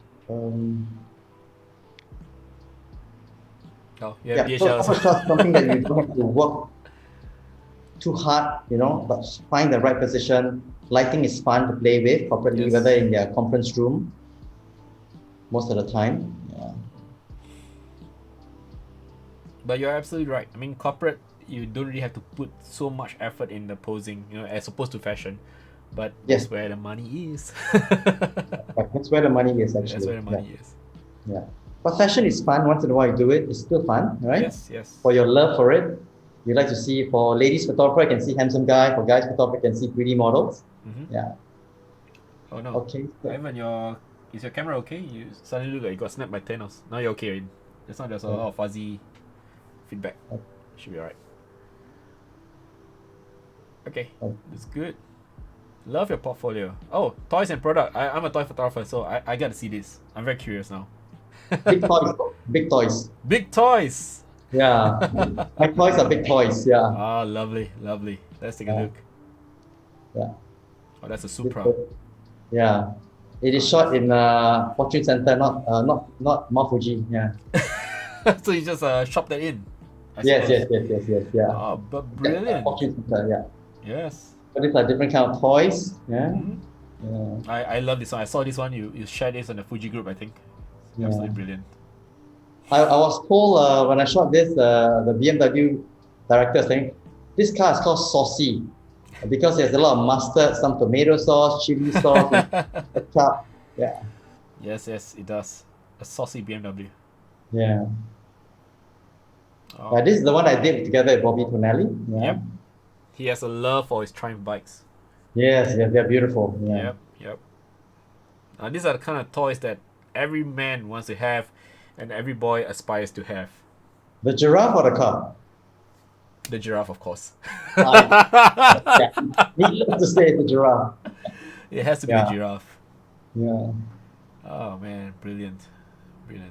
So you have a very extensive portfolio that has spanned many years of working with different clientele, and I suppose certain times more likely than so. I suppose you have clients who keep on calling you back for retainer purposes. They love your work so much that they keep on engaging you again and again. No, they always leave. They come one time, they leave. Yeah, none of my clients are staying with me for long. Oh Yeah. dear. Yeah. Okay, so out of curiosity, because I can see that you have a whole list of catalog, you have so many different genres of photography covered for your commercial work. But we always hear of stories, or maybe instances where photographers, the senior ones, would tell the younger ones who just started photography that if they were to find their path in photography, they need to find a niche. With so many genres for you right now, do you find it challenging to keep your look and feel consistent across the genres, or do they not matter? That means each genre has got its own look and feel. Okay, I don't believe, I wouldn't say I won't believe. I would say the most important thing is not finding a genre. I think the most important thing is finding yourself, because as a photographer, whatever you photograph should reflect your style. Be it a wedding shot, be it somebody asked me to shoot a camera product shot, be it shoot a car, be it a corporate pictures of a elderly CEO, for example, or maybe a chef. I think the most important thing is how you photograph these things. No doubt the genre is very wide, but how you photograph it to make it look stylish, Yes. that reflects your style. I think that's important. Then it becomes very distinct. It's like, it doesn't matter what you shoot actually, because whatever you shoot should reflect who you are as a photographer. So they commission you because they like the feel that you created for all your works or your past client. They like it. Whether it looks quirky or it looks stylish or it looks minimalist. So the client will look for a particular kind of photographer that suits their needs or the direction they're looking for. Yep. I think that's the most important. Of course, if you are very niche in a particular kind of photography, say passport pictures, then you only get passport pictures, friends knocking your door, that's about it. Or if you do toys, then it's very specific. But the most important thing is to create a style that's uniquely yours, and you can shoot anything. Or whatever you shoot will reflect who you are as a photographer. I think that's the most important thing. Yes, agreed. And I think it's very evident when we look through your portfolio, there is that look that you can see. You can easily say, this is the Ivan look. Despite the various different categories, it's just so evident that you can see that soul that you have injected into the images is purely yours. Okay. Bland, right? You're telling me? Sorry? It's bland, right? You're telling me? No They all lah. look the same. Soul, got soul. On that note, right? Actually, the biggest critics is ourselves, That's true. I do commercial work, and I started doing Fuji, I started doing street, right? I realized that my work has become too polished. I realized that. And it loses that soul, the rawness, you can call it. And sometimes I find my work, a bit too sterile type. Too clinical already. Polished. Yeah. So sometimes I need to relax a bit and tell myself, don't push too hard. Try not to be a perfectionist and try to understand the environment better. Wow. Yeah. That's a very interesting approach, because most of the time photographers always tell one another that we gotta go for perfection. It has to be flawless. It has to be perfect for the client. It has to be perfect in my eye. But here you are actually telling me that you are gonna pull back a little bit, relax, and embrace the flaws that come together with the images that you've created, which is different from what we're presented or you been used to. Basically, I'm too lazy to do retouch. That's why I'm saying that. But it is what it is lah. Sometimes I think I agree with you. Having shots which look too perfect, too clinical, and too sterile takes away that organic feel that you've been gunning for with your portfolio, right? So when we look at your clientele, you have so many different types of clients, but I'm very sure that just now you did mention that you've shared some I won't call it nightmare stories, but more like stories worth telling, because they are experiences and you encountered some issues, like maybe the client had a bad meeting before the shoot and things like that. Overall, how would you manage your expectations with your clients' expectations with regards to shoots? I'll be a prima donna and walk out of stage. Throw your camera right to the assistant. Yeah. I wish I could. Yeah. There are very few instances in my career that I experienced that. There's only one case where I could remember vividly that I just couldn't get along with the art director. And when the job came, I told the CD, I said, I'm not going to take this job because I don't want to put myself in a position to be upset.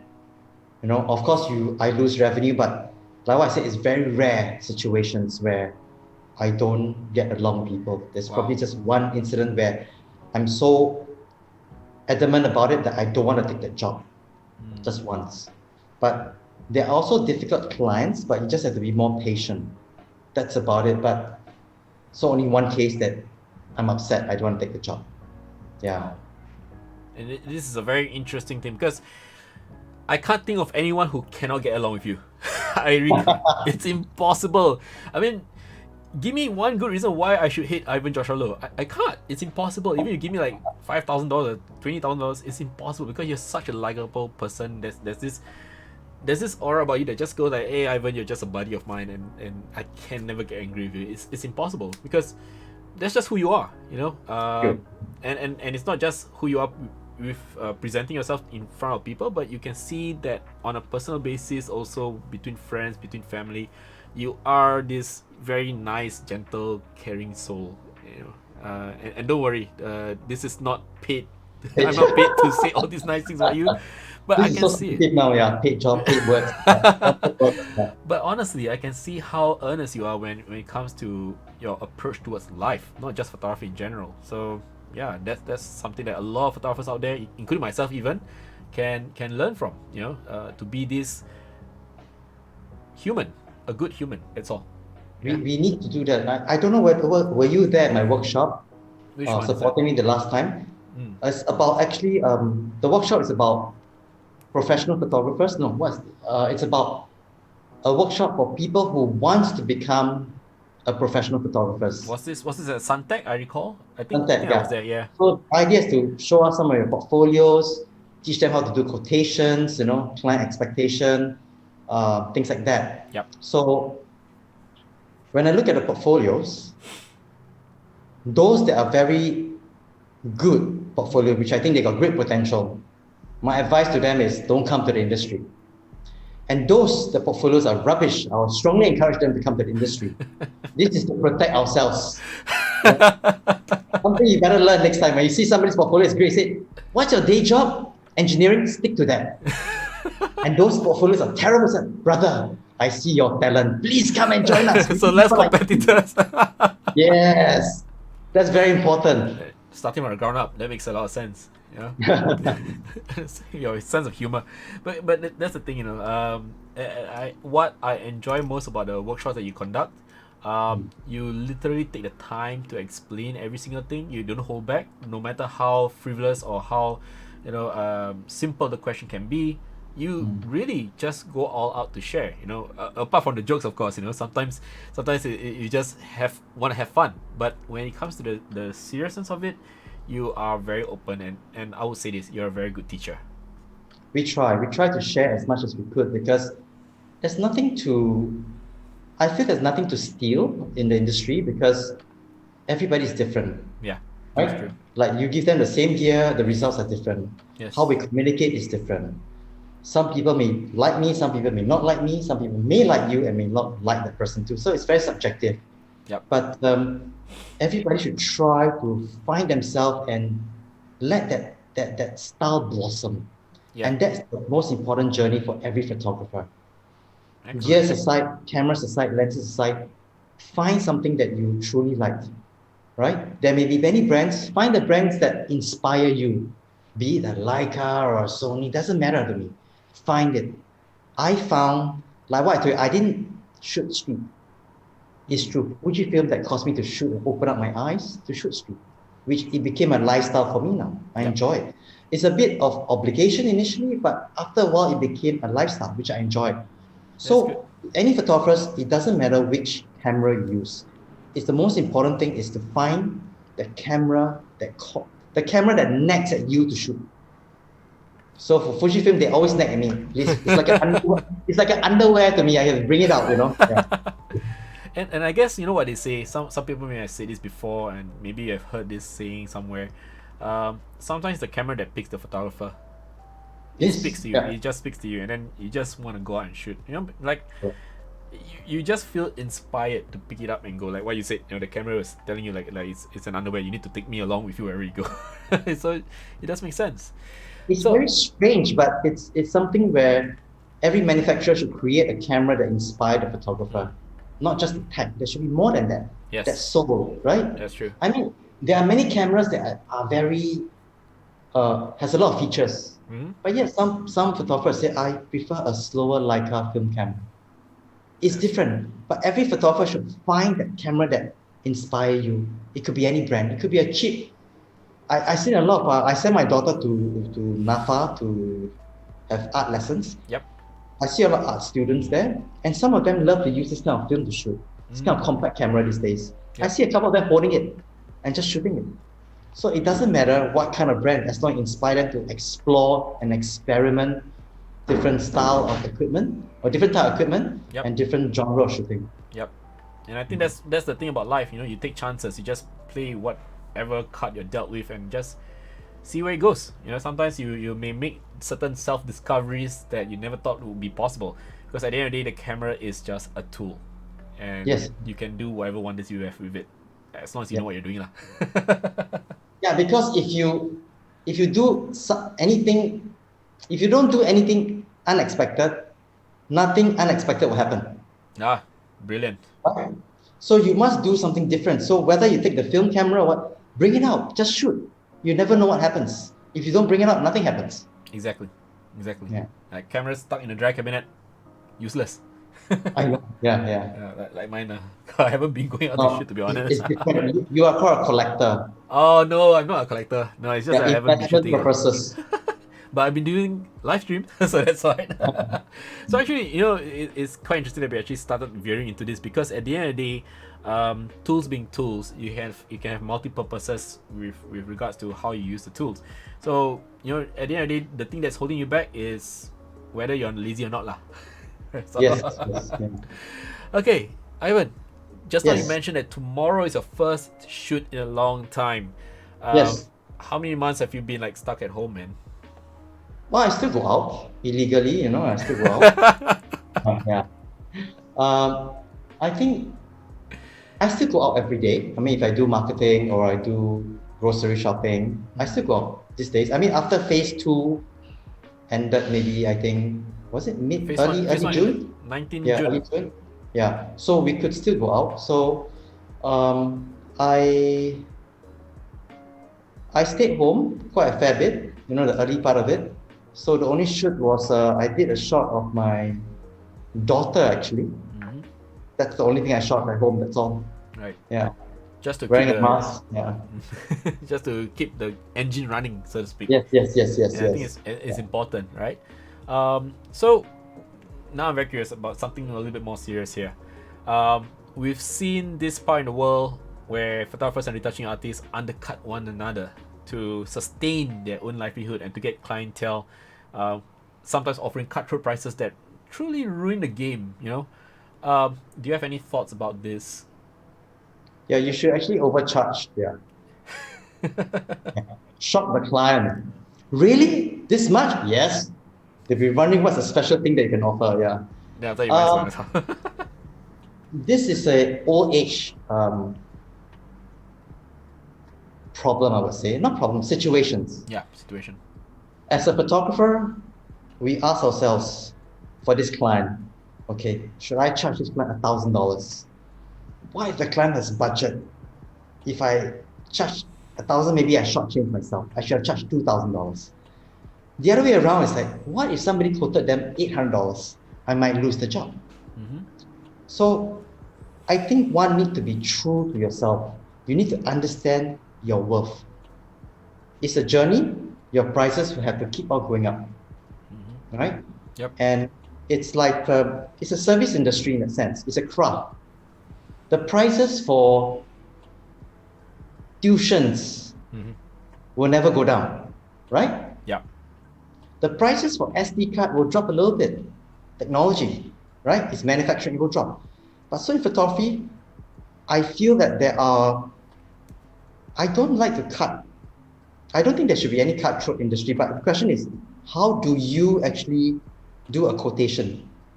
There will always be many photographers quoting for it, but you've forgotten the part where portfolio matters. There are times where I lost a job to somebody who charges more, right?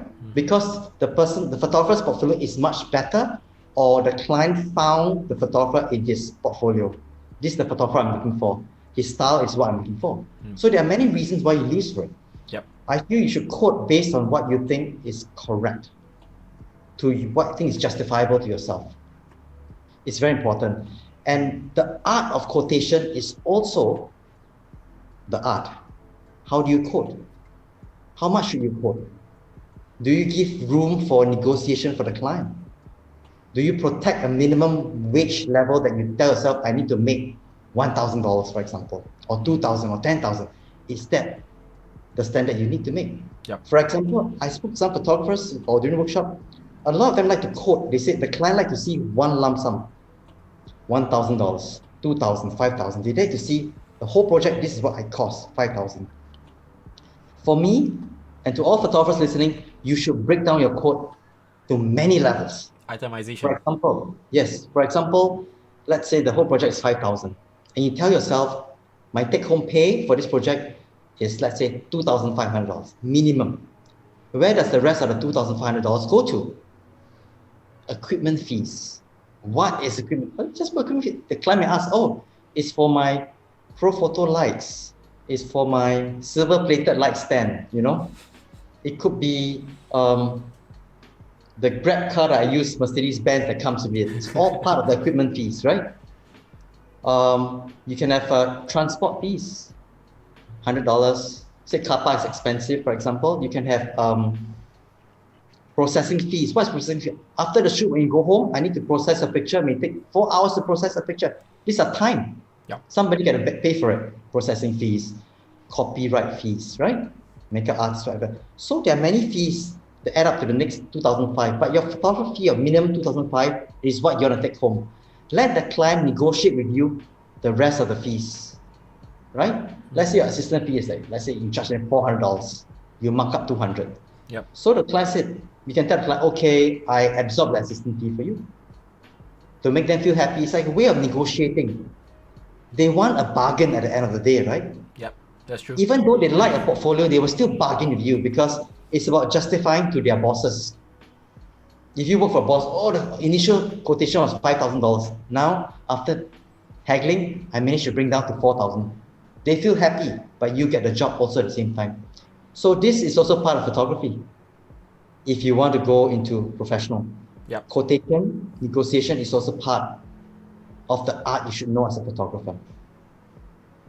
Sometimes also it can work in reverse. You know, like for example, clients may haggle down, and then you justify your side. Maybe through itemization, you tell them that with this we can do this. Then maybe they can be agreeable as well, because it works both ways, I think. Yes. One of the key things at the end of the day, we fall back to your very first quote: communication is key. Yes. Yeah. So I think that's very important. Yes. But I didn't expect you to share this wealth of information with regards to pricing, because again, I was just about to ask you, the next question was actually, how do you charge? Because this is the number one question everyone asks, even when you go for workshops, regardless. People always go, how should I charge my job? How much should I give the clients for quotation? This, that. But to be honest, I'm not sure if you agree with me, but to a certain extent, you did mention how it's all about your self-worth. You need to gauge that for yourself. It's not someone can tell you anything like that. You can refer to market rates, but now market rates are quite volatile. It goes up and down, like, very, very hard to say what is what. I mean, if you look at some professional websites, they will say that they're charging this much if they reveal their rates, which more often than not is not really visible. All right, you have to write in for the quotation, things like that. But of course, you can go to places like Carousel, where they offer, or even got free ones. They offer free because maybe they want to create their own portfolio and things like that. Which leads to the next question, Ivan. How do you feel about working your way up to build your portfolio by collaborations? Do you believe in collaborations, or do you believe in shooting for free, or is it just better to pick up the skills as an assistant, just like how you started out with the makeover studio? Okay, before I answer this question, take a step back again. Yep. If you have a job that comes in towards you, let's say a project, that you think that this project will add value to your portfolio, the most important thing is to get the job. It's not about the price. Because with the name of that client, Yes. gives credential. Yes. So for example, if you shoot for, I don't know, a big company, let's say a furniture company, they want to shoot some of their furnitures, a European brand, for example. And that will add to your interior shoot, for example, that you want to go towards it. Give a rate that is so attractive that they have to use you. Because when you have that portfolio, you bring yourself up to another level, and it will give you that push up to the next level that you can charge a lot more, because let's say a local company will say, wow, you shoot for this European brand, you must be good. Yes. Like that, right? Unfortunately, that's how it works. People see if you're shot for Singapore Airlines, I can shoot for other airlines too, that kind of thing, you know? So you have to ask yourself, certain clients that come along, if you are desperate for that account, because it adds to your portfolio, because your portfolio is where people look at you as an organization, as a photographer. So that's important. Okay? So if this photographer have a project, and if they think that project adds to your value, get that job. It's not about quotation anymore. Get it, because it's for portfolio building, it's for your branding. Back to collaboration. It's bullshit. Same thing. You have to ask yourself, there are two types of collaboration. One, to me, I think it's bullshit. People take advantage of you. Yes. Unless this person is a friend, we should always help a friend, I feel. If it's a big organization telling you to collaborate, I think it's bullshit. There should be a fees involved, because there are time involved, right?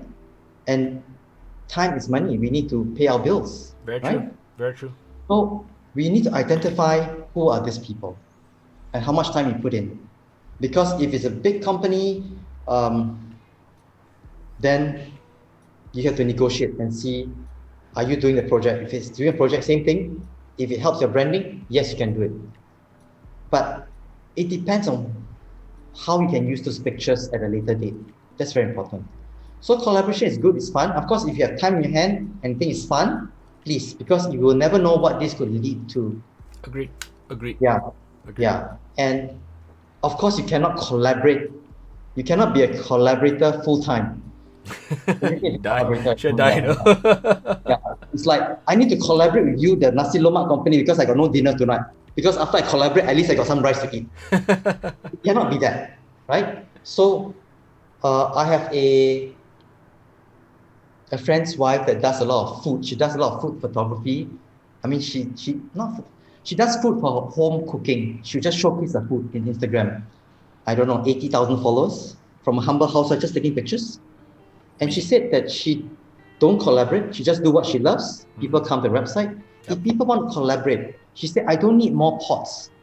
I don't need more cooking oil. I don't need more spatula. I don't need more blender. If you want to collaborate, you pay me money. She has reached a level that she said, enough of collaboration, because I don't need more of these things. If you pay me money, I'll collaborate. Yeah. So it depends on what level you're at. It's a journey, same thing. That's true. And I guess, you know, when it comes to collaborations, there is that danger of being misidentified as someone who just do collaborations for the rest of your life, like what you mentioned earlier. And you know, people will take advantage of that, and that's a scary thing, because at the end of the day, you can, you know, maybe like going back to what you said earlier, you're in this because of freelance, but you look ahead at what the relationship between you and Fuji can actually open the doors for. I mean, like, first of all, there's the aspect of giving back to the community, and there's the aspect of working with different clients that, you know, because you're elevated by a brand name, with support from a brand name, it shows that you're at next level compared to other photographers who are just, you know, out of nowhere, you know. So at the end of the day, we need to look at the amount of value that can be added to your branding and your name, because at the end of the day, this is a business, it's not a charity. You need to understand that at the end of the day, the collaborations, first of all, must be mutually beneficial. So both photographer and the person you're working with both can grow together, because you know, otherwise it's just exploitation, and that's something we need to avoid. So this is something that's been echoed many times in this amazing live show. Previous photographers have actually, when I asked them about collaborations, what their thoughts are on collaborations, they've pretty much echoed the same ideas. Some of them were a bit variances in answers, but otherwise it's still the same. It must be mutually beneficial, and it must help you with your own portfolio at the end of the day, because otherwise it's not collaboration, it's exploitation. Especially when big companies come up to you and say, hey, let's collaborate, and then, or even worse, there are some companies that actually ask you to pay off for licensing, for example, to use the images you've taken for your own portfolio. That's even more ridiculous, but it's happening. And the worst part is, most unfortunately, it happens because we allow it. Yes, true. But everything is a journey if you have your objective right.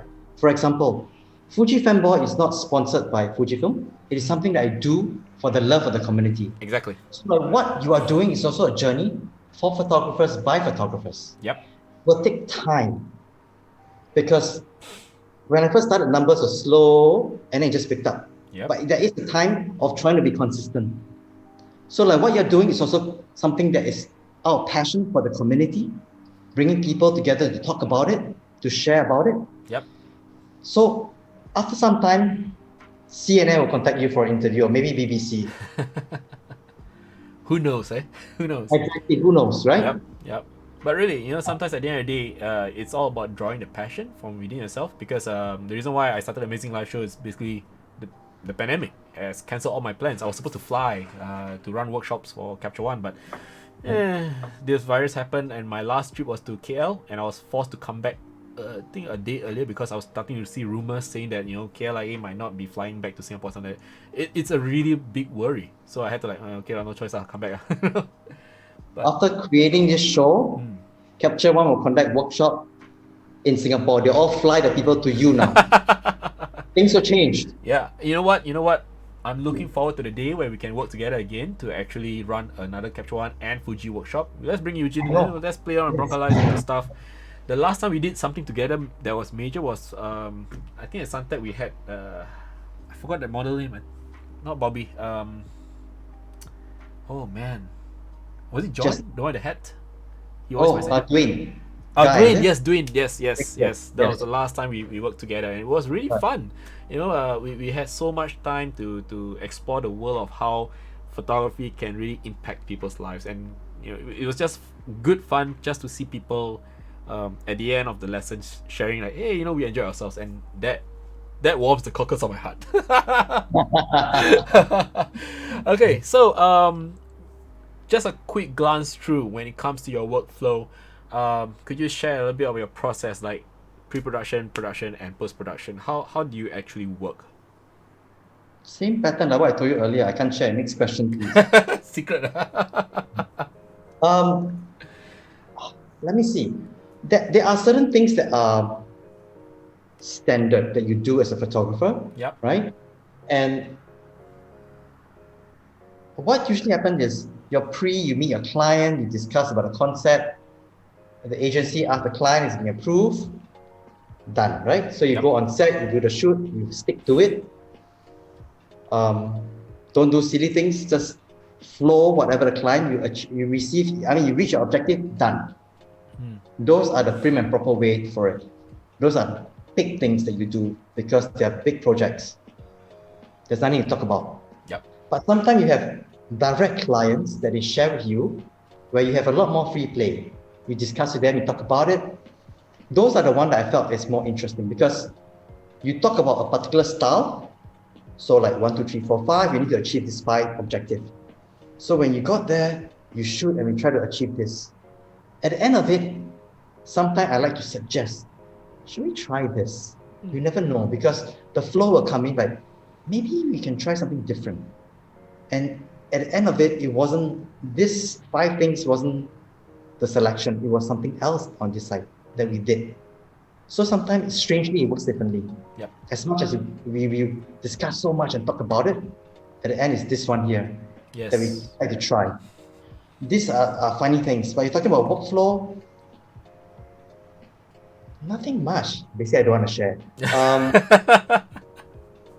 What do you want to know actually? Like how I set up my lighting, or let's say for example, when you first land on set, what's the first thing that you do? Like for example, the Caltex one. In fact, just now I think it'd be good to just share the Caltex one, because the Caltex one was the one that really made me wonder, like, how do you figure this out and solve the problems laid out to you? Okay. Okay, so guys, while Ivan's setting up, okay, again, a gentle reminder to show support for this channel. You can always head over to the Razor Tips stream to donate or leave tips with the channel, or better yet, easily. Okay, you can just hit follow and subscribe so you can tune in the next time we come online and have another episode of the Amazing Life Show. Always screening every Tuesday and Saturday. Tuesdays at 8 p.m, Saturdays 5 p.m. Okay. Caltex, Okay. yes. Yeah. Okay, this is the project that I did for our agency, and of course, before that, we have a lot of meetings to discuss about the wardrobe. We talk about the producer handling the location and how to fit this picture in, because there's 3 parts to a picture like that. Yes. First, I need to shoot the car with what do you call this? Gas pump. Yeah, the gas pump, and to join the other part, which is somewhere else, with the so-called the cashier. Yep. So in a scene like that, the distance have to be calculated, as in we need to measure the distance, the subject to the lens or the camera, and the height of the tripod to ensure that everything is consistent, so that whoever is doing the DI has lesser headache. Yeah. Right? So sometimes photographer, we need to understand the people that does post-production. It helps. Yes. Right? So the last time A-MEZ helped me to do a post-production for NTUC Insurance, this thing does, I didn't care about him, I just shoot, I said, yeah, handle everything for me. That was fun. So he had to add a lot of scenes for me, add more trees, Oh, yes. more land, a few more acres of land for me. Yeah. I almost Okay, forgot about that one. Yeah. Now that I mentioned, I remember that too, yeah. Yeah, it was fun. Every scene plays a part so that you can merge or retouch it or DI it properly. Yeah. So when I reach the location, there are many locations, but this location is actually at the petrol station itself. Of course, we went for a safety briefing, the op, like what to do. So when we got here, the safety officer told us that none of your lights, the strobe lights, which is brown color for me, Oh dear. can be placed near the subject. As long as anything below the ceiling of the petrol station, no lights can be placed there. Oh, okay. So all the lights that I used, maybe 3 or 4 lights to be used in this scene, or 5, I can't remember, cannot be placed within this parameter. Take a look how far the light is from my model. This My corner here, gosh. outside. Literally outside the Yeah. the So fuel station. where I'm standing, where this picture is shot, this is where some of the lights are placed also. So there's that many, the lights are just outside of it. So these are problems that you face on the ground. As much briefing as you're given, on the ground you ask yourself, oh, you can't put any lights in. So we need to discuss with the art director and the CD and the client how to overcome this. So there's nothing to overcome actually. The lights are just outside. So we worked the best out we could. You put a different light shaper to push the light, to throw the light further in that sense, right? Yep. As much as we could. So of course we did bump up by 1 stop, the ISO, right? This one I was using a phase 1 to do the shoot, because client at that point they said we need how many pixel length.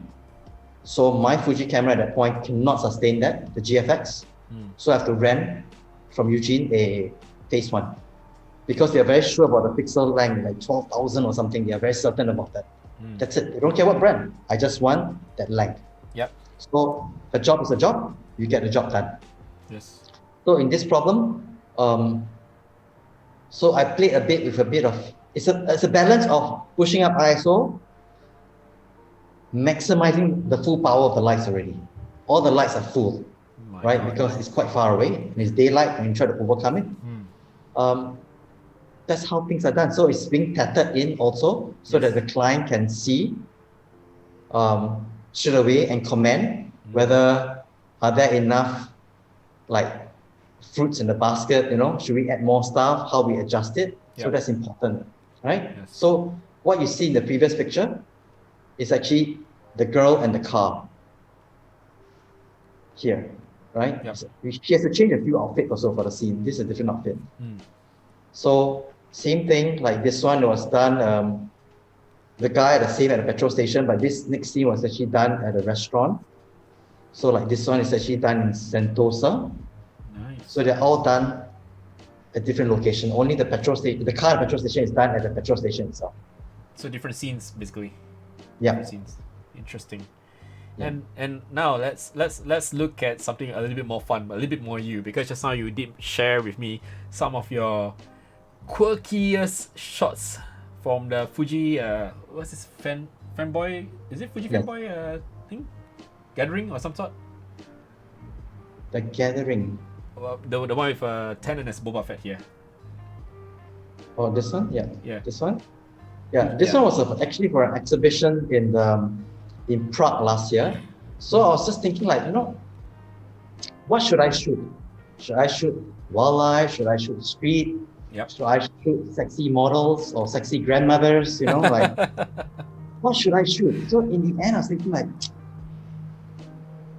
because it's a Fujifilm exhibition, a collaboration with another 11 photographers around the world. Mm-hmm. So I said, why don't I shoot people that use this brand, right? So shoot them in a different light. So like this guy on the left, which is Kevin White, that owns the, that shot him in his quirky family. Yep. No, he also he bought an old XE1, a used one. So I decided to shoot him with his motorbike. And this is Tenet, our friend. Yeah. So he's a Star Wars fan. So I shot him in his $5,000. Yeah, it's crazy. Outfit. Yeah.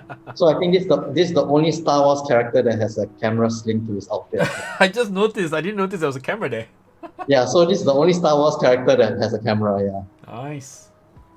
So and this guy is Keith Wee. Just now he said yes, hi. He's a teacher. Yep. And he's a very strict teacher, as you can see. He has whip and everything. Discipline is important. Yeah. It's not one silent clap, it's one silent whack, Oh, one silent whack. Yeah. So I did a whole series of Fuji fanboy fangirls. This is an aesthetic doctor. Wow. Right? This is Tenet. This is she used to be a Fuji star, right? But I know that she loved pole dancing. Right. So technically this shot is shot upside down. Ah, yes. That's why her hair and the strap is up. So the actual picture is rotate top. There you go. yeah, it's actually like that. Ah, I see. You can really hold like a few seconds each time, then she'll come down and shoot again. Yeah. Amazing. So little things like that, as a photographer, I think through the process to make every picture different. Yep. We try, we learn. Yes. Right? So this is my daughter, so I decided to give her the GFX 100 instead. Of course. It's like the youngest girl to shoot the most expensive camera. Yeah. And then we have this friend of mine, the son. He actually owns a budget XA20. I've never heard of this model. And you put a massive lens. Yeah, it's like this is the first in the world, the cheapest camera in the system and the most expensive Fuji lens. Nice juxtaposition. Yeah, and then we have sexy model with Hello Kitty, And then we have Eugene, who is a Phase 1 guy, wrong color guy, but he's also a Fuji fanboy. Yes, he is. He's using X Pro 3, I think. Is that X Pro 3? Yeah, this is actually an X100. Ah, X100. X100 something, I think, yeah. But the cute thing about this is his napkin here is actually a Instax. Oh, wow, that's a very subtle detail. I never noticed that before. Yeah, I've seen so this it photo, was but I never actually saw it. Instax. So it's Interesting. Fuji fanboy, yeah. So this was the exhibition site. It's a beautiful building. Brilliant. Yeah, in Prague, Brilliant. yeah. Brilliant. Oh, Yeah. and we have some people who just joined us as well, even though it's kind of late. Mr. John Photo and Jose Julen, another Fuji user, has just joined in as well. It's quite- Ex-photographer, yeah. Ex-photographer as well. Yep. It's quite interesting how you're the second ex-photographer. The first one on this show was Siobhan Wong. Yes. It's very interesting to see the categorical insights that you guys have to share with regards to photography, and it is just always fun to see what you do for a living and sharing with us the behind the scenes. But I just want you to share one more thing. The real Ivan, because I saw your folders, multiple folders of what you actually shot based on thematics, and this is very interesting because it really speaks your style. Okay, as I began to shoot street, right? Yeah. And there are many great photographers, and there are a few street photographers that I know that really inspire me, or like there used to be Igbeng Chia Beng, he does a lot of street, he goes straight to the person and just snap it. I like his style, inspiring. Great photographer, distinct his style. For me, I'm not a street photographer, but through Fujifilm, I began to shoot more. And I realized that I just randomly, as and when I go, I went to fetch my daughter from school, I bring my camera along. I do marketing, I also bring my camera along. I go for shoot, I bring my X100F along to shoot behind the scene. So I compiled a lot of pictures and I decided one day I should just categorize them. So it helps me or help any street photographer in the future. Imagine you shoot sunset. So you have one folder, sunset, street lamp, auntie, uncle, ama, just one category, right? There should be many categories, black and white, art, composite. So I had this one called Busted. So basically it's like when I want to shoot something, somebody saw me before I could shoot. Street photography is about being stealth, right? Being quick, right? For me, it's the opposite. I've got busted. It's like, this day I pretend to shoot the reflection, but then the guy saw me, right? This time I try to be on the street, trying to like, wow, hit from hit angle. If you look at this security guy, it's like his eyes. He's staring at you. Yeah. So it's all about being busted. People looking at you like this guy here. So caught. Yeah. So every time when you want to do something, you get busted. They saw you, right? So it can be a category. It is interesting. So did they actually come up to you and go like, hey, why you take my photo? Can you delete? Do you get those kind of instances? You put on your acting skill, like the tempo, bodo a bit, yeah. Yeah. Kind of. So, there are always people, or you just continue to shoot, it's just ignorant. Telling yourself that you're shooting something further away. It has nothing to do with them, right? Yes. Yeah. I think this is one of the key things that make a street photographer successful, being able to act. Yes, it's important. Acting is important. Yeah. It's very important, yes. So some would like to say, you should be stealth, you should wear a black t-shirt, Yeah, I think acting is more important than wearing black or holding a black camera. Yeah, true. So this series is about a series of me sitting in a car, photographing. It becomes a lifestyle. So when I'm at a traffic light, I shoot. Fetching my daughter, I shoot. Waiting at the traffic light, I photograph. So there are many things that comes along the way. Yes. So there are like interesting thing that you see, like you're waiting at a traffic light. You never know what comes along the way. So it should be a lifestyle.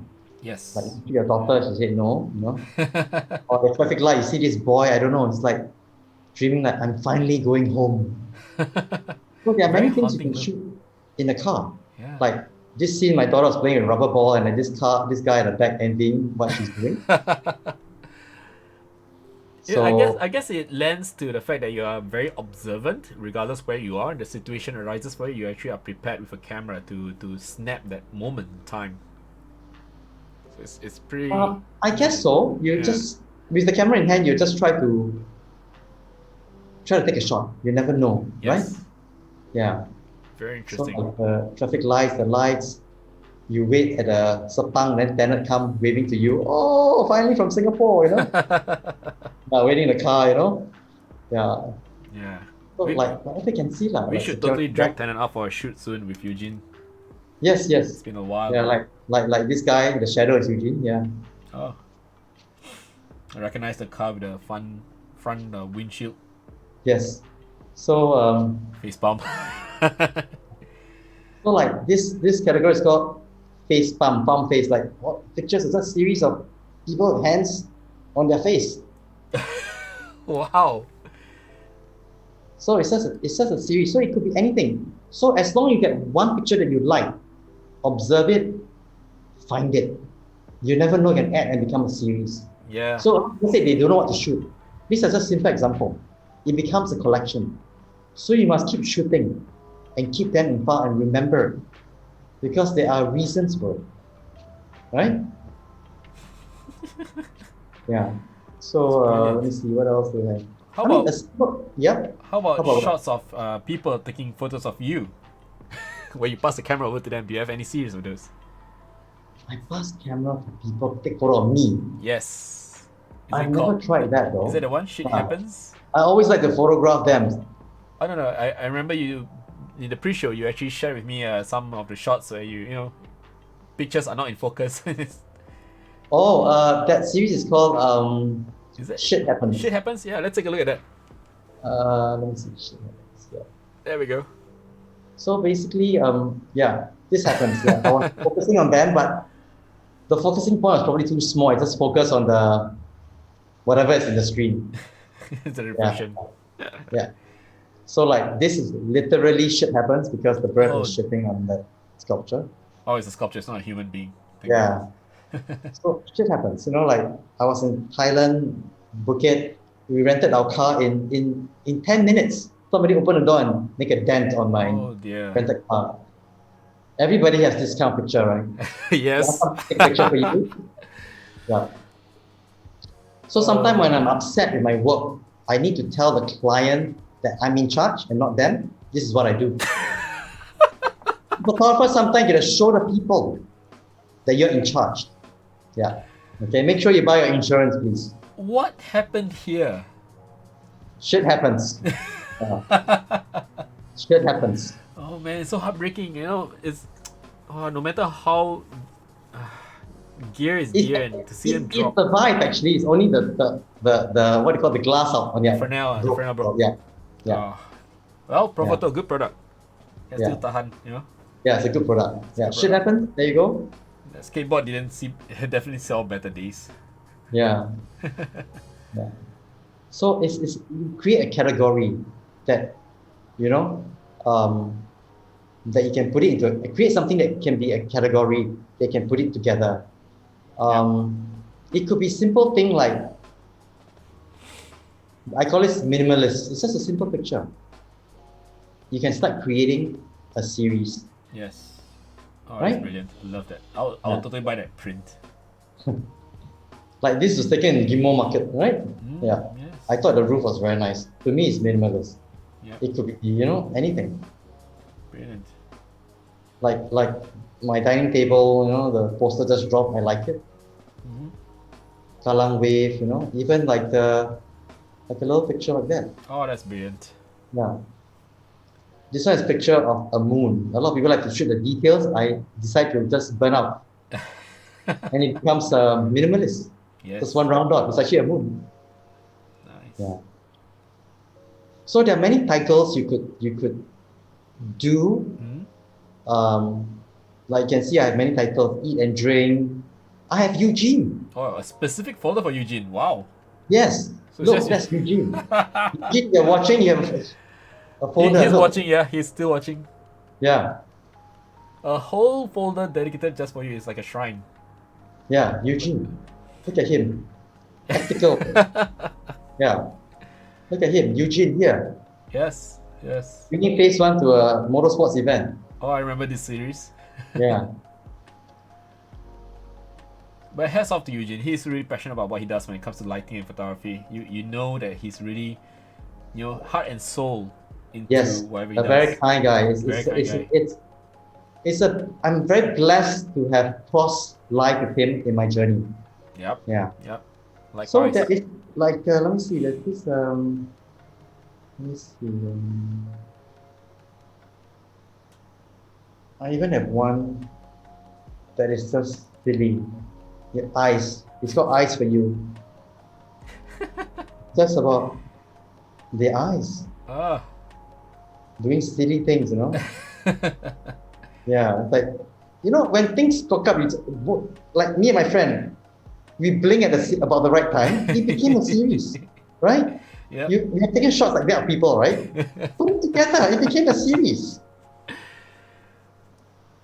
I think it's very interesting how you actually categorize all your images, and it really makes sense because normally we don't think along this way.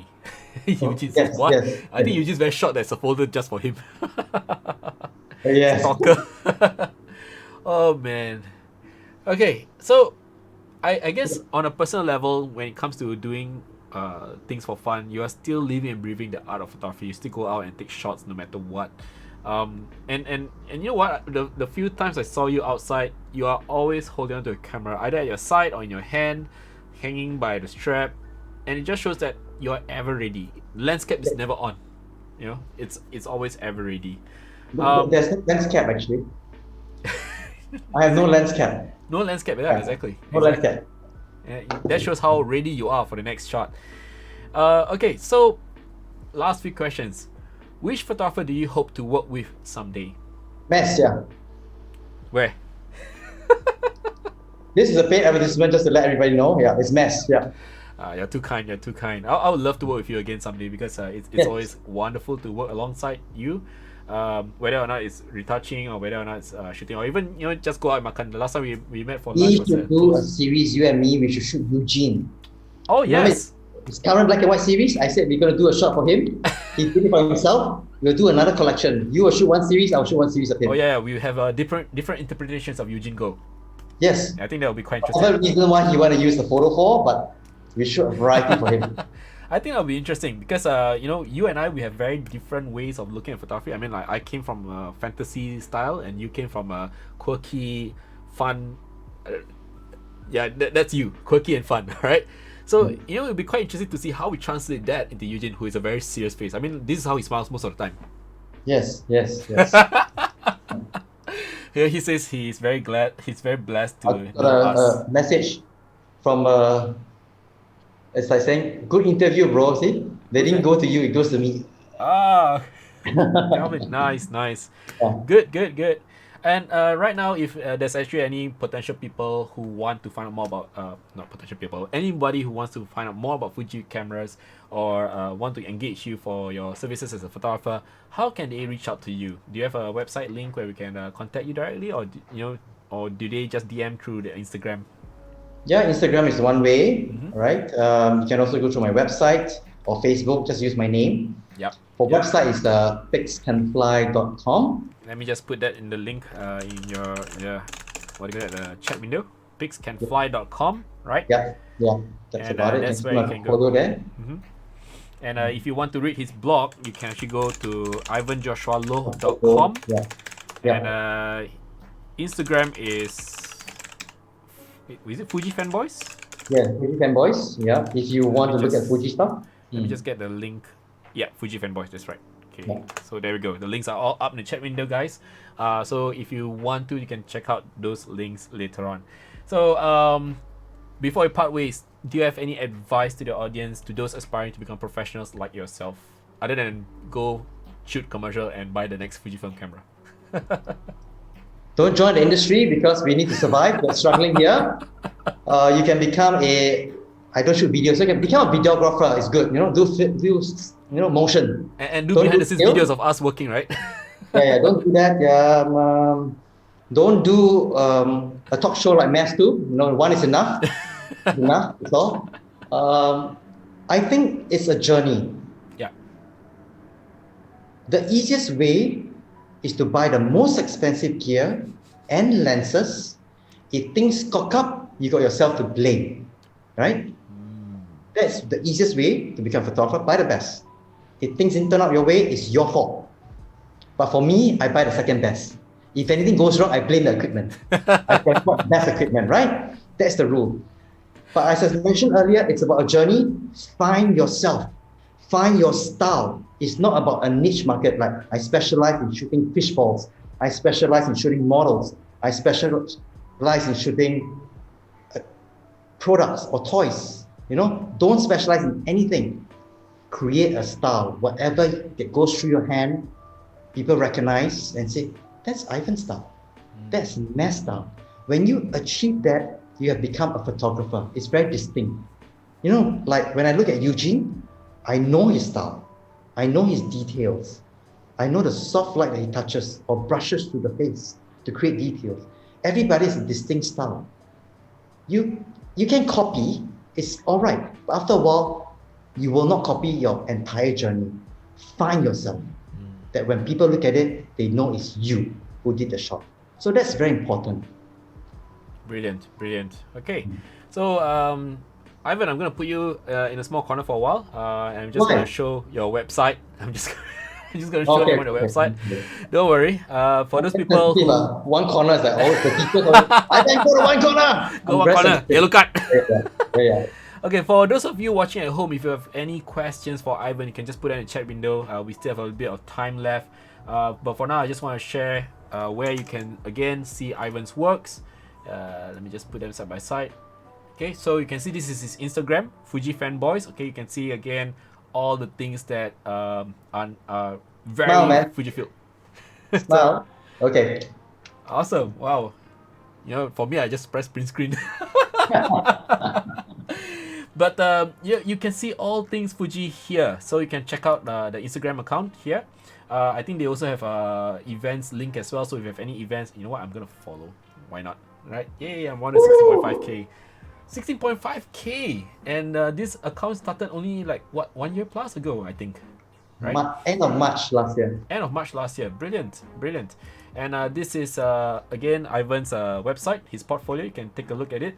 You can also check out the test sheet where you can see all his works. You may have encountered some of his works in the streets or even on magazines and things like that. Brilliant stuff, really. So if you guys are looking to do commercial photography, even going against his advice,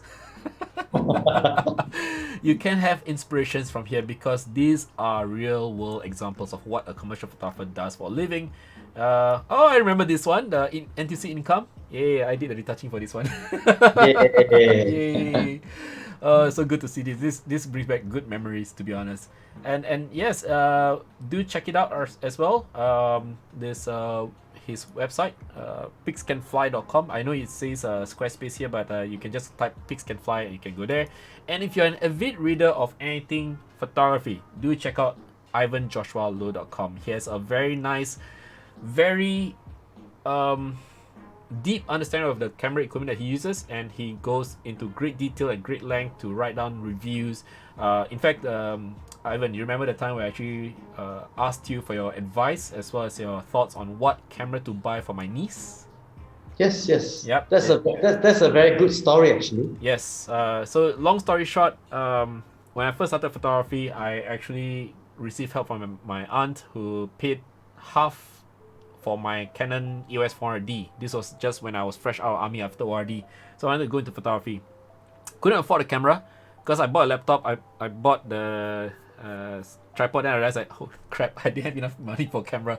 So I was like, never mind, I'll just wait up for a bit more. But my aunt was like, no, you have everything you need, so let me just pay off for you. Then I thought, oh, okay, so you loan me some money and I'll just buy the camera first, and maybe when I make enough money, I'll pay you back. She insisted not to pay back at all. So for many years, I was always trying to return the money, and she's always like, no, it was a gift, and it was, back then 400D was a lot of money. It was like 2.5k for a 10 megapixel camera. And then, fast forward, I think, how many years is it? 15 years.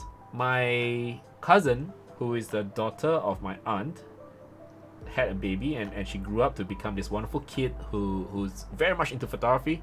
And it was quite sad because she is attending CCA in school, and she couldn't afford to buy a camera for herself. So she was actually using a Oppo phone or something like that. And I didn't know about this until I went over to their house, and then my cousin told me, hey, you're a photographer, right? My daughter is doing photography now, and I was like, okay, show me what you got. So it was just a camera phone. I was like, no, how can this be? It's impossible. So I started to source for camera ideas. Like, what should I do? I think this is a good way to return the favor. Yes. So I think it was the X100F, was it? I can't remember. Or is it T? I remember I was looking. I don't know why, but I gravitated towards Fuji for this particular camera gift.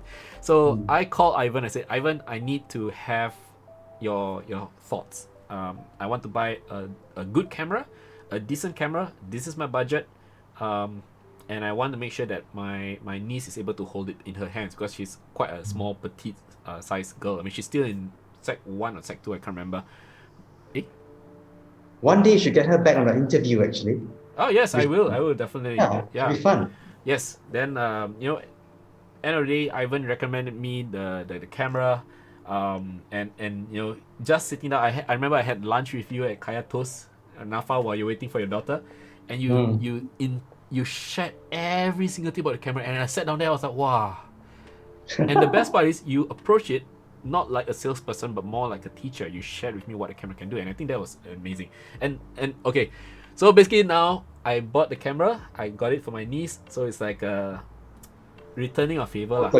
Yeah, so it was a very nice turnaround. Like, hey, I may not be able to pay back my aunt because she still refuses to take my money, Right. but I managed to buy a camera for her granddaughter, and I think it's just a nice. That's a great story. Yeah.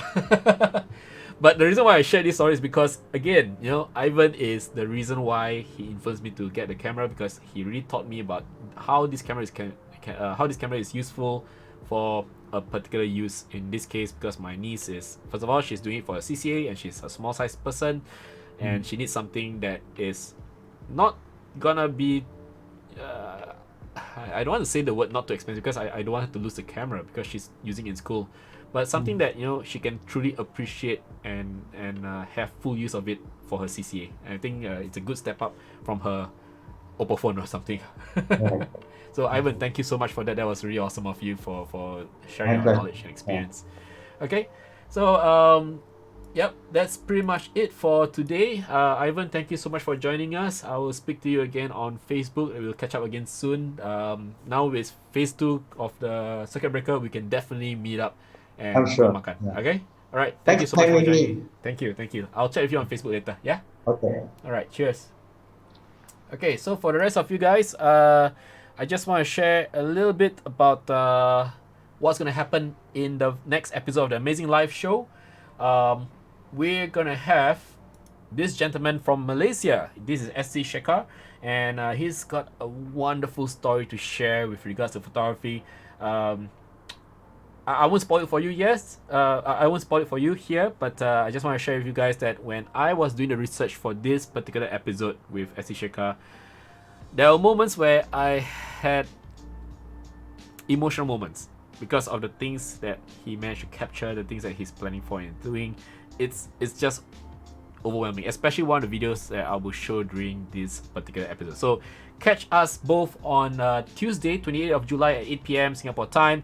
If you once again you want to be notified when we come online, you can just hit the follow or subscribe button, which is, if I'm not wrong, somewhere in the top right hand. Yeah, I'm still bad at this. I don't know where to point, to be honest, sometimes. So do follow so you can have an idea when we come online. And I really hope that you guys can come back for the next episode, because it truly means a lot to me when you guys come and watch these episodes of the Amazing Life show. It shows how much support I'm getting from you guys as well. And with that, I bid you goodbye. Thank you so much for joining us this evening. It's been great. It's been wonderful. And as always, I just want to do a last minute shout out to our good friends at the PPAS. So this is the Professional Photographers Association of Singapore. Those of you guys who do professional work, you may want to join us here as well. There is a business calculator here just now, just to touch a little bit about what Ivan spoke just now about, how much you should charge your clients and all that. The business calculator is very helpful because it determines how much you should charge your clients in order to make a livelihood. And more than ever right now, I think this is a very important page due to the COVID-19 pandemic. It's just a whole it's a one-stop repository of information. Okay, so let's say, for example, if you want to find out about what you should look out for when you do your own professional shoots, or you do your own shoots out there right now because of COVID-19, we do have a quick guide here for safe photography production during COVID-19, which is up to date. You can download a quick guide here, and there are also safety protocol guidelines that can enable you to have a very safe photo shoot during this period. Okay, so for real now, alright, I bid you goodbye. Take care. I'll see you when I see you. Stay safe. Alright, see you on Tuesday at 8 p.m. Singapore time. Bye bye. Come with me, and you'll be in a world of pure imagination. Take a look, and you'll see into your imagination. We'll begin with a spin, traveling in the world of my creation. What will